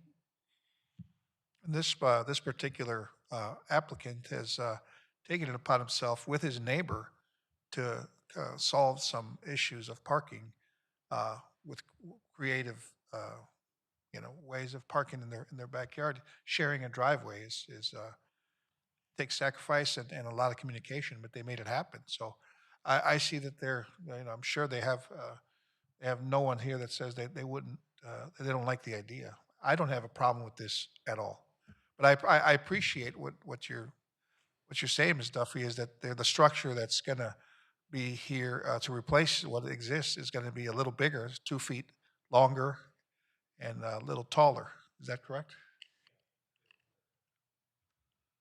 And to clarify the setbacks, we are using exactly the same setbacks as the existing structure, or we're pushing them back a little further? Exactly. To my knowledge, the 0 foot is existing, and the 0 foot is what they're requesting for their new structure. For the rear, and the 1 foot for the side is exactly the same as it is now? 0 and 1, and we're exactly the. The applicant is shaking his head yes. Yes. If you look on the arrow, you can see that the existing garage is in the corner of the lot. And if you drive through the neighborhood, that's the way it is. It's not inconsistent with the neighborhood.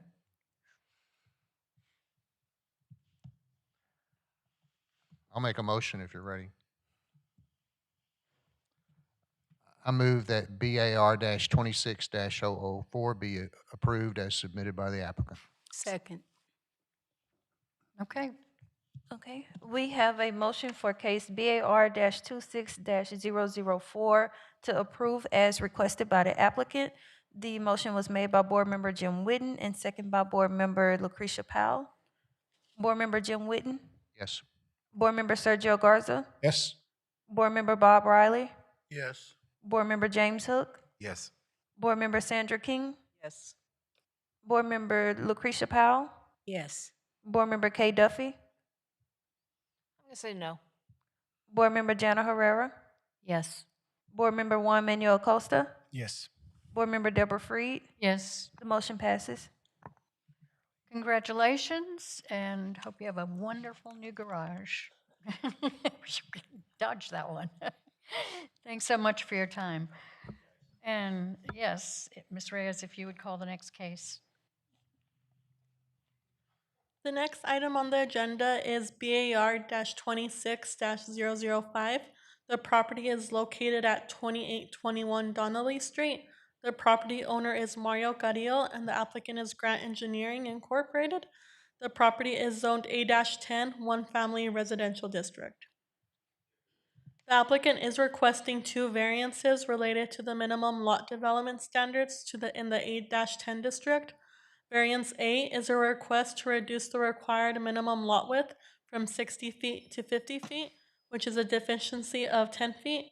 And variance B is a request to reduce the required minimum lot area from 10,000 square feet to 6,750 square feet, which is a deficiency of 3,250 square feet. The subject property is currently a vacant interior lot located within a developed neighborhood. The lot contains a few mature trees, has a slight slope, and is not located within a floodplain. In 2017, a residential structure on the property was demolished under a raising permit, and there is currently a final short plat application under review, which is awaiting client response from the applicant. The property owners are currently in the process of replatting the property. Lot 2 was conveyed in its current configuration. The applicant purchased the northern 50 feet of Lot 2, while the southern 5 feet of Lot 2 was deeded to the adjoining property owners to the south, identified as Lot 3. As a result of that division, the remaining lot does not meet the minimum lot width or lot area requirements of the A-10 district. For variance A, the applicant is requesting approval of a 50-foot lot width, and for variance where 60 feet is required, and variance B is the applicant is requesting approval of a 6,750 square foot lot, which is required at 10,000 square feet. Under section 4.703 for the A-10 district, the minimum development standards require 10,000 square feet minimum in lot area and 60 feet minimum lot width at the building line. If the variance requests are approved, the replat will need to be finalized and the applicant will be required to comply with all other applicable development standards prior to the issuance of building permits. And this concludes staff presentation. I'm happy to answer any questions. Do we have any questions for staff? Okay, thanks so much. As the applicant is here, if you'd come forward, provide us with your name, address, and why we should approve these two variances. Thank you very much. Good morning, Commissioners.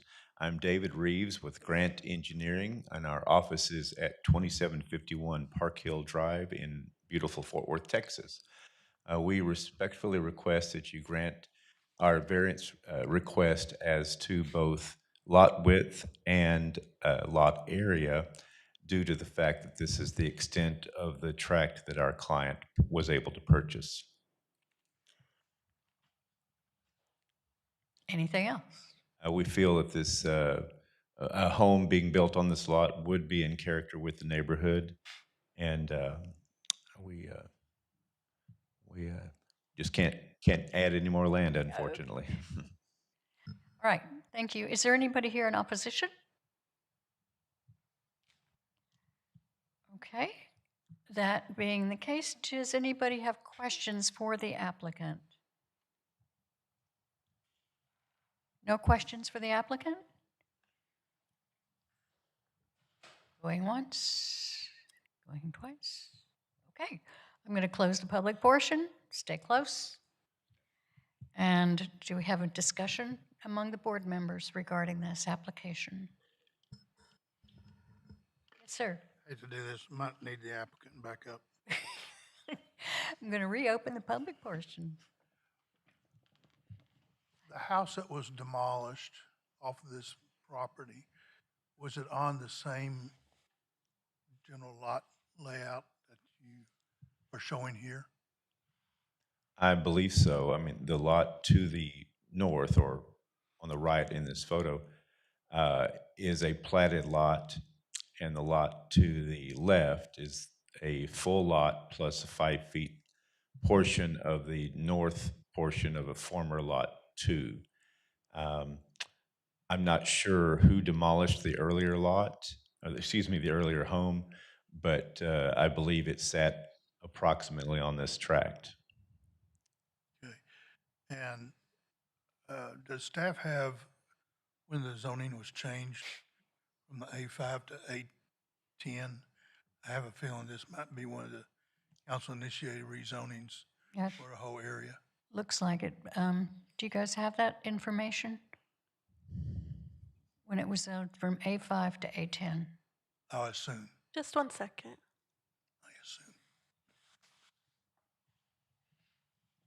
Which made it legal non-conforming.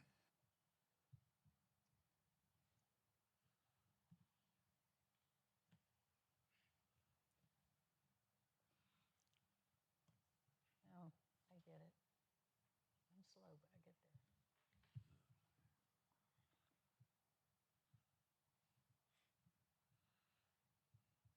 I believe the staff report. Chair, if I may, the property was rezoned in 2010.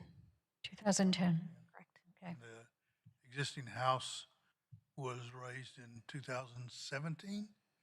So what the staff report said, or is the list of, Do we have when the demolition was? In 2017. 20, okay, you're right. You got it. was illegal non-conforming, and then when he took the structure down, Yeah. it became, You start all over again. yeah, okay, Okay. thank you. Thank you. All right. I'm going to, unless anybody else has any questions for the applicant. No? I'm going to close the public portion again. Any other any comments, board members, thoughts? Well, in the absence of that, I'll just speak up. This is an opportunity to develop a lot. There was a house there. It just doesn't make sense to leave it empty to me. So I'm in full support of this. I agree. Does anybody have a motion? I'd like to make a motion for BAR 26005 as written. And do we have a second? Second. Thank you. A vote? Sorry. Yes, we have a motion to approve case BAR-26-005 as requested by the applicant. The motion was made by Board Member Lucretia Powell and seconded by Board Member Bob Riley. Board Member Jim Witten, Yes. Board Member Sergio Garza, Yes. Board Member Bob Riley, Yes. Board Member James Hook, Yes. Board Member Sandra King, Yes. Board Member Lucretia Powell, Yes. Board Member Kay Duffy, Yes. Board Member Jana Herrera, Yes. Board Member Juan Manuel Acosta, Yes. Board Member Deborah Freed, Yes. Board Member James Hook. Did I get you? Yes. Okay. The motion passes. Congratulations. We'll move forward and appreciate your time here today. All right. So staff, if you would please introduce us to BAR 26006.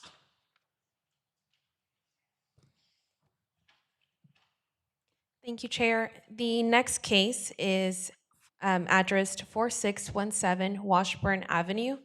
The owner is Grayson Polson. The applicant is Michael Dewey with Restoration Homes.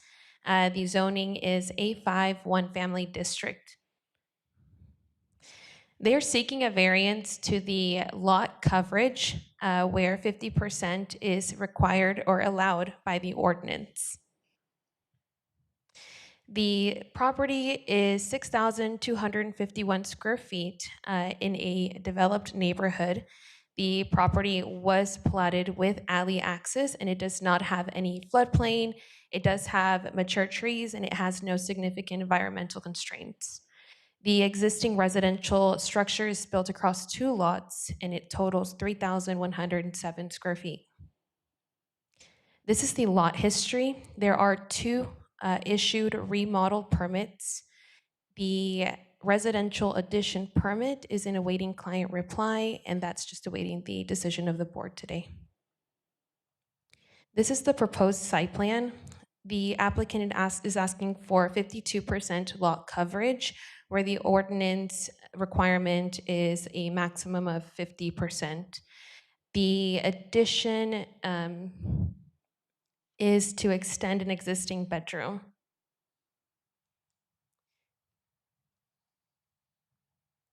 The proposal includes a small covered patio extension of approximately 18 square feet. It measures roughly 1 foot by 1 foot 6 inches by 11 feet 8 inches, and a habitable addition that would extend approximately 9 feet beyond the existing front building wall. The residence will maintain its current width of approximately 40 feet. These are the proposed elevations. The proposed addition and covered patio meet the minimum 5-foot setback requirement and the rear yard setbacks. It is not located on any easement that was indicated on the or identified in the survey. And they are required to comply with all other development regulations. This is the ordinance requirement for A5 lot coverage. And I'm open for any questions. Okay, thank you. Yes, Ms. I Duffy. have a question of staff. What is the lot coverage now before? Yes, the lot coverage is currently, let's see. It's currently at 50%. Okay, thank you. Yes. Okay, Seems, other questions? Yes. seems that, go ahead, Ms. Duffy. Can I just ask you to go back? Yeah, that picture you have right now. Can you just do a little finger drawing and give me some pointers what I'm looking at here? This is a little busy. So the green area is landscaping, at least the larger rectangle is landscaping. The red is the addition to the home, and the smaller green rectangle is like a tiny covered patio that they're adding. The big green spot is not covered. Correct. So the little green spot is the 2% that It's less than that. That is only 18 square feet. The 2% includes the red square. The red square is a covered patio, not The red square is an habitable or an addition to the single-family residence. So does that mean that on that red section, it's pushing the house forward towards the street an additional 9 feet? Yes, correct. So does it, that 9 feet, does it still align with neighboring properties? Yes, it'll still meet the front yard setback. If I'm looking at your chart, it says the front yard setback, you have an arrow drawn up to where the existing structure is. Is that not right? Where it says setback is 29.96? So it's more than is required. So right now to the front wall, the existing front wall, the front yard setback is 29.96. The proposed front yard setback, the property owner provided us that it just be 9.9 feet closer to the front yard property line, but they did provide the blue rectangle for their neighboring property who is closer to the front property line than their structure will be existing and proposed. Okay. So it meets the front setback. Okay. It meets established and required. Thank you. Looks like every house on that block is kissing or playing with that 50% number. Pretty much the way they're. It's an area that's going through, or has been going through a lot of remodeling, yeah. Everyone has massive driveways in front and back. Question. Yes. You can go back to that previous slide, please. Where is the garage? The Is it on the garage back is side? access to the rear via alley, existing. So it's, I don't, give me 1 second and I'll show you on the screen. So it's not, we're not doing anything that changes the parking or the garage. Right, I just, It's there's rear a lot of entry. concrete on the front. I just want to Yeah. see.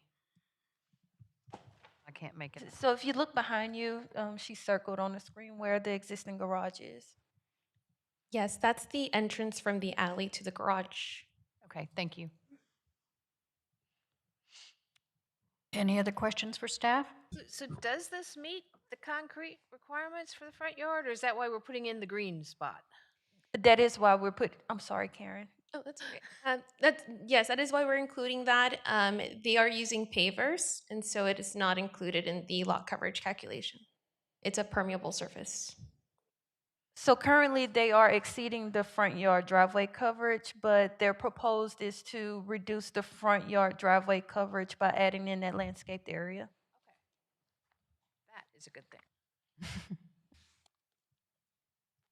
Okay. Anything else? Okay, thank you. And it looks like the applicant is up there and ready to present his case. Come on forward, give us your name and address. My name's Kyle Polson. I live at 4132 Idlewild Drive. My daughter and I are buying this house. I may potentially move into it, and the plan is to, y'all got most of it right. The green outlined will be more of a courtyard, and it's actually a little bit bigger than that. Right now, it's just a sea of pea gravel, and it's ugly. The house is not great. And you see the challenges we've got. If you see all those jagged lines back by the garage, it's hard to expand the house a little bit. More importantly, for a master bedroom downstairs. So the pink area, we just want to pull the master bedroom out so that you don't have to go upstairs for the master bedroom. But the goal is to, can we go back one slide to show the photo of the, yeah. So we'll get rid of half that pea gravel in that driveway. We've gone to all the neighbors, 4 neighbors to the left, 4 neighbors to the right, everyone across the street and the street behind it, showed them the plan, sat down with them and talked to them. I don't believe there's any opposition. and more importantly, the 7 or 8 houses directly surrounding this were all in favor of it because this was just too much concrete and not aesthetically not the best looking house. So we've sat down and talked to everyone, and I think we have everyone's support. And it is an issue just because the master bedroom's small, so we just want to pull that out to have a little bit nicer bedroom and bathroom downstairs. Okay, anything else? I know you're going to close this. I'd like to say one thing. Y'all's discussion, I've been in the commercial real estate business for 32 years, and I appreciate the lady that came and it didn't make sense. And I feel like your whole panel, common sense, you helped her. And I do a lot of this on commercial, I'm not sure who's in charge, how do y'all go make 15 changes a year, 20 changes a year? Because I thought y'all's discussion was really great. And I think DJ and Danelle and the development team, how y'all did that was very refreshing. And so I think it's lots of common sense, and you probably helped that lady. So anyway, as a citizen of Fort Worth and always up here working with P&Z and Board of Adjustments, I thought you guys did a great job on lots of common sense. So I appreciate that. Okay. Thank you. Okay, do we have any opposition to this case? That being said, we're now open to questions for the applicant. Yes, ma'am. I have a question. So it was stated that green big block area is just going to be pavers, or you're actually doing something that enhances, like with flowers? We plan to build like a hedge wall or wall with landscaping, almost like a courtyard. That will not be pavers. The light green with the little specks in it would be a paver, and it's actually smaller than that. It would just be one car for a guest to come in, 2-car garage in the back. So we would expand that courtyard just a little bit. And if you can't see right across the street, there's 2 or 3 examples of what they've done. And so we kind of want to follow that lead. Okay, thank you.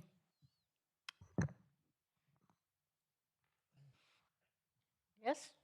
I don't have a problem with this Nope. at all. Okay, more questions for the applicant? That being the case, I'll close the public portion and we're ready to discuss. I don't have a problem with You don't have a problem with this? Let me request at all. Other comments? Input? I don't have a problem with this. Like to make a motion? We're ready. That's where we are. Motion for BAR-26-0006 as requested by the applicant. And a second? Second. Thank you. And a vote. Okay, we have a motion for case BAR-26-006 to approve as requested by the applicant. The motion made by Board Member Sergio Garza and second by Board Member James Hook. Board Member Jim Whitten. Yes. Board Member Sergio Garza. Yes. Board Member Bob Riley. Yes. Board Member James Hook. Yes. Board Member Sandra King. Yes. Board Member Lucretia Powell. Yes. Board Member Kay Duffy. Yes. Board Member Janet Herrera. Yes. Board Member Juan Manuel Costa. Yes. Board Member Deborah Freed. Yes. The motion passes. Congratulations. Best of luck to you. It looks like it'll be a lovely property. So,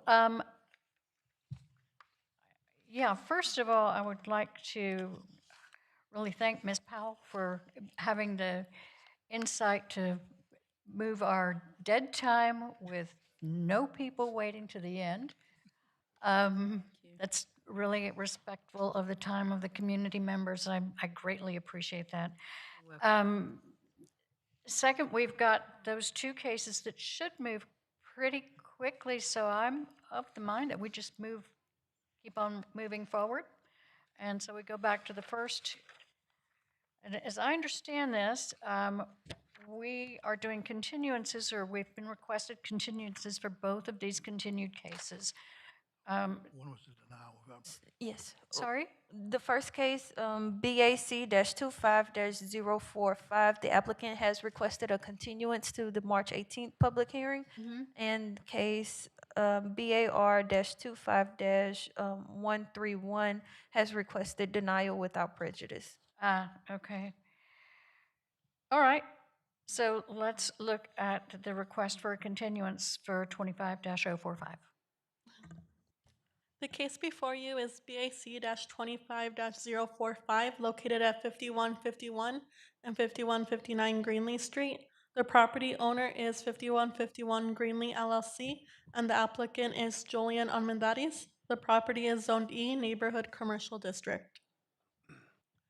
The applicant is requesting a variance to the screening fence material requirements. Specifically, the request is to allow an existing chain link fence with an attached opaque tarp screening and 3 strands of barbed wire to remain, where the zoning ordinance requires screening fences to be constructed of wood, brick, stone, or reinforced concrete products.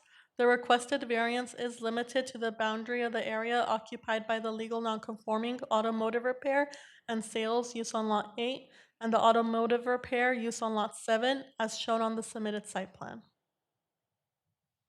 The subject property consists of 2 lots totaling approximately 62,116 square feet with frontage along Greenlee Street, which is designated as a local road.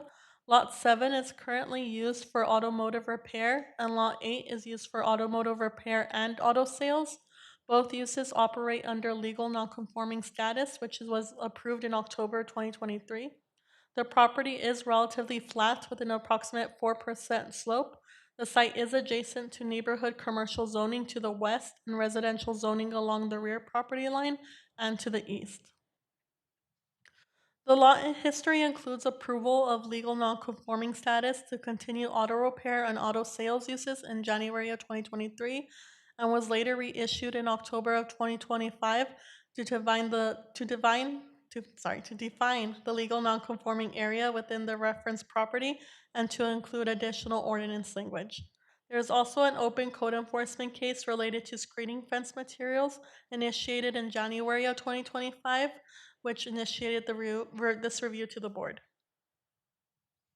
The applicant is seeking a variance to allow an existing screening fence constructed of non-prohibited materials. The fence is a 7-foot, 4-inch tall chain link fence with 3 strands of barbed wire enclosing the northern, southern, eastern, and western boundaries of the automotive uses. Based on available Google Street View imagery, the fence has been in place since at least October of 2007, and the opaque tarp screening was added more recently between March 2022 and January 2025. Under the current zoning ordinance, a screening fence is required between non-residential uses and adjacent residential districts. In this case, the location and height of the fence comply with the ordinance requirements. However, the materials do not comply with Section 5.305C1. Additionally, automotive repair uses adjacent to residential districts are required to screen vehicles from view, either by storing them within a building or by providing a 6-foot solid screening fence or hedge along the shared property line. A screening fence is also required along Wilson Road to screen vehicles stored within 200 feet of a 1- and 2-family residence. These are the regulations pertaining to the case. And this concludes staff presentation, and I'm available to answer any questions the board may have. Thank you. So at this point, our options are to make a motion for continuance, or are there other options? It's the board's decision. If you want to ask staff questions and make a decision outside of the continuance, it's up to you guys. I'm open The to, continuance was requested because the applicant is sick, is that? The applicant have a family emergency. This was continued from last month. right. This was continued from last month. Last month, the legal representation was not able to attend due to a last-minute hearing scheduled for the morning of the meeting. Can we make a continuance based, this is the last one? Yes, you could. In that case, I would just say, just make a continuance, and next time you can deny it if it comes. Okay. I'd like to make a motion. Okay. Continuance BAC-25-045 for continuance till our March 18th meeting. I second. Thank you. Okay, we have a motion by Board Member Sergio Garza and a second by Board Member Sandra King to continue case BAC-25-0452 to the March 18th public hearing. Board Member Jim Witten, Yes. Board Member Sergio Garza, Yes. Board Member Bob Riley, Yes. Board Member James Hook, Yes. Board Member Sandra King, Yes. Board Member Lucretia Powell, Yes. Board Member Kay Duffy, Yes. Board Member Jana Herrera, Yes. Board Member Juan Manuel Acosta, Yes. Board Member Deborah Freed. Yes. The motion passes. Thank you. And so our final one, BAR 25131. We have a request to hear that and to deny it without prejudice. Is that correct? Yes, so the applicant request, Scott did call and explain to her she wished to withdraw, and it's explained that a withdrawal would serve the same as a denial without prejudice, so she would like the request a denial without prejudice. Okay. May we hear the case, please?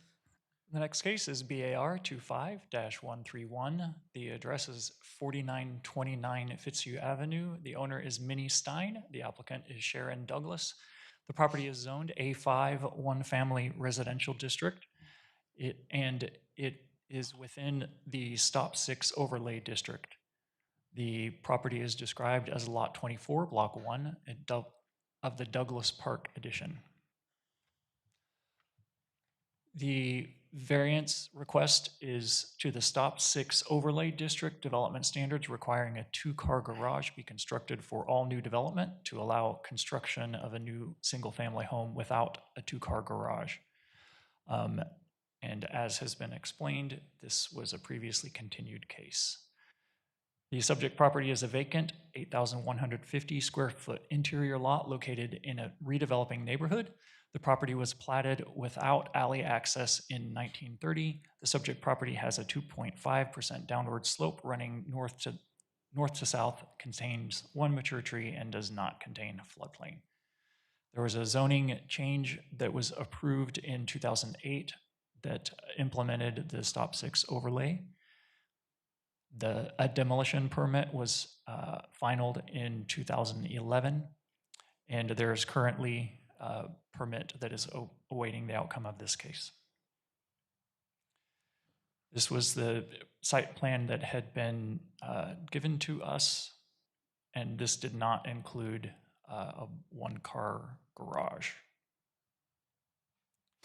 The Stop 6 overlay district regulations are here, and I'm available for questions. Thank you. So do we have a motion to deny without prejudice? Yes. I'd like to make a motion, BAR 25131, to deny without prejudice. Okay, second. Second. Thank you. Okay, we have a motion to deny without prejudice case BAR-25-131. The motion made by Board Member Lucretia Powell and seconded by Board Member Jim Witten. Board Member Jim Witten? Yes. Board Member Sergio Garza? No. Board Member Bob Riley? Yes. Board Member James Hook? Yes. Board Member Sandra King? Yes. Board Member Lucretia Powell? Yes. Board Member Kay Duffy? Yes. Board Member Jana Herrera? Yes. Board Member Juan Manuel Acosta? Yes. Board Member Deborah Freed? Yes. The motion passes. All right. Thank you all for your time today. Are there any other questions, announcements? I have something that I'd like to address. We're getting to the point where we're being requested to accept the smaller and smaller pieces of property for new construction. And I'd like some guidance from people who have done this before. We're willing to do a house on a 1,000 square foot lot. Where do we draw the line? Today, we drew a really big slash in that 36% smaller than what is required. Is that correct? That's correct, and that was in A10 zoning. So, and actually, it's sort of, the guidelines sort of fit more like an A5 in an A10 neighborhood. So yes. I just want to make sure that we do what's right, not only for today's population, but what's good for Fort Worth in the future. And we are very. I'm for allowing people to live, but at some point we may need some legal guidance or advice into where we as a council draw a line. Yeah. I'm going to second that. I think I, that's yeah, I think to there's, discuss. yeah, it's lot coverage and parking and a lot of those issues that you're right. And I want to say that was actually rezoned not too long ago for a reason. So they looked at it and said, let's make this A10. So they upzone that. A lot of neighborhoods are doing that. They're trying to protect their land. A lot of the trees as well. You start downzoning things, you can't protect that stuff as well. So, but having been through that process, I will say that if you are doing the rezoning, they take it block at a time. And so if all of the block is consistent with A10 zoning and there's one or two lots that are not, they'll go ahead and do that entire block.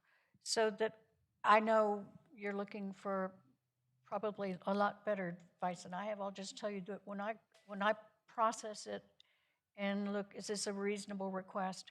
I look at the actual lot size and what does that do being an empty lot that's not taxed, that's not popular. That makes a lot of sense. The only thing, what I'm looking for is this is the consequence of our decision.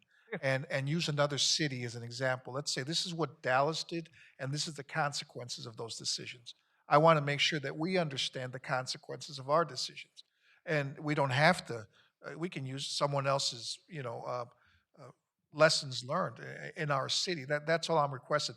Now, it may be a class that we take, it may be information from our staff, but it's something that I want to make sure that we're guiding our city in the direction that we all want our children to live in. That's all. That's cool. So what do you recommend, staff, legal? Have you got? So, November work session, legal did address the item about lot area and lot width, and we've shared that presentation with you. If further consideration or discussion is required, we can ask legal to do another training at a future work session. Yeah, it's just more about this is what this city did, and this is not what they're living with now. Like this last one, the gentleman here, if you look on a Google map of their lot sizes, it's like 50% of every single property on that, 0 trees. And I understand that we have to live somewhere, but is that what we want? And is that what we're shooting for? That's all. Just make a conscientious choice that we know that it's also not going to hurt our applicants, but is also not going to cost the rest of us to live in a city with no trees or one on top of another. Just as long as we're aware of what we're doing. That's all. I understand, and we can discuss this further with legal and see if there's another work session to be scheduled. I would like to make a few announcements. I would like to give kudos to Karen Moreno, who presented a case today. Karen noticed is that, our planning assistant, and today she presented her first case, and she reviewed this case thoroughly with the assistance of Emily Reyes. So shout out to Emily Reyes as well. You guys may notice we are down one planner. So Karen has taken initiative to step up and help review cases. So this is great for whatever she decides to transition to in the future. And you may not see her because she's hidden over here, but Rebecca Valdez is here. She is, usually you'll see Maribel Pena, who is the supervisor of the zoning plan review team. Rebecca is our senior zoning plans examiner. So she's here in the absence of Maribel today. So thank you for being here, Rebecca. I would also like to let you guys know that we did order lunch. However, we finished before our scheduled lunch break, but lunch is coming. So if you guys would like to hang around for a little while. I have another question. What happened to all of our, we're supposed to have backup. Yes. What happened with that? So we have extended Board Member Freed is here. Thank you for that. She is one of our alternates. We have reached out to the alternates who were unable to join us today. That's the whole purpose of having an alternate. I understand we did make efforts. You guys received the polls. We send it out several times. If we don't hear from you, we start calling and sending you separate emails. So, and also when we found out late yesterday evening that another board member wasn't able to join, we did reinitiate that correspondence after 5 p.m. yesterday with a phone call and an email, and they weren't able to join due to other obligations. So we are trying to make sure we have 11 members present, and this month it just didn't work out that way. Also, you guys have been receiving polls for a special call meeting. We are still trying to work through dates for that. That case is an appeal case from the Downtown Development Review Board, and it is our hope to get that scheduled soon. We sent out a poll for March 4th, but that date didn't work out, so we sent out another poll for March 11th. Right now, we have not secured a quorum for the March 11th date.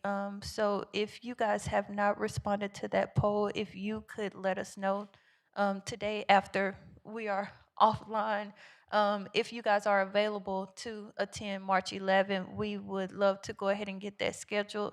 Legal notices for that case, if scheduled on March 11th, would need to go out by next Friday. So we're trying to get that scheduled. If that date doesn't work for us to secure 11 members, we will send out another poll with another date upon the availability of the council chambers, legal staff, the communication staff, and the applicant, as well as the board members. What's the status on getting some zoning changes in so that we have fewer cases?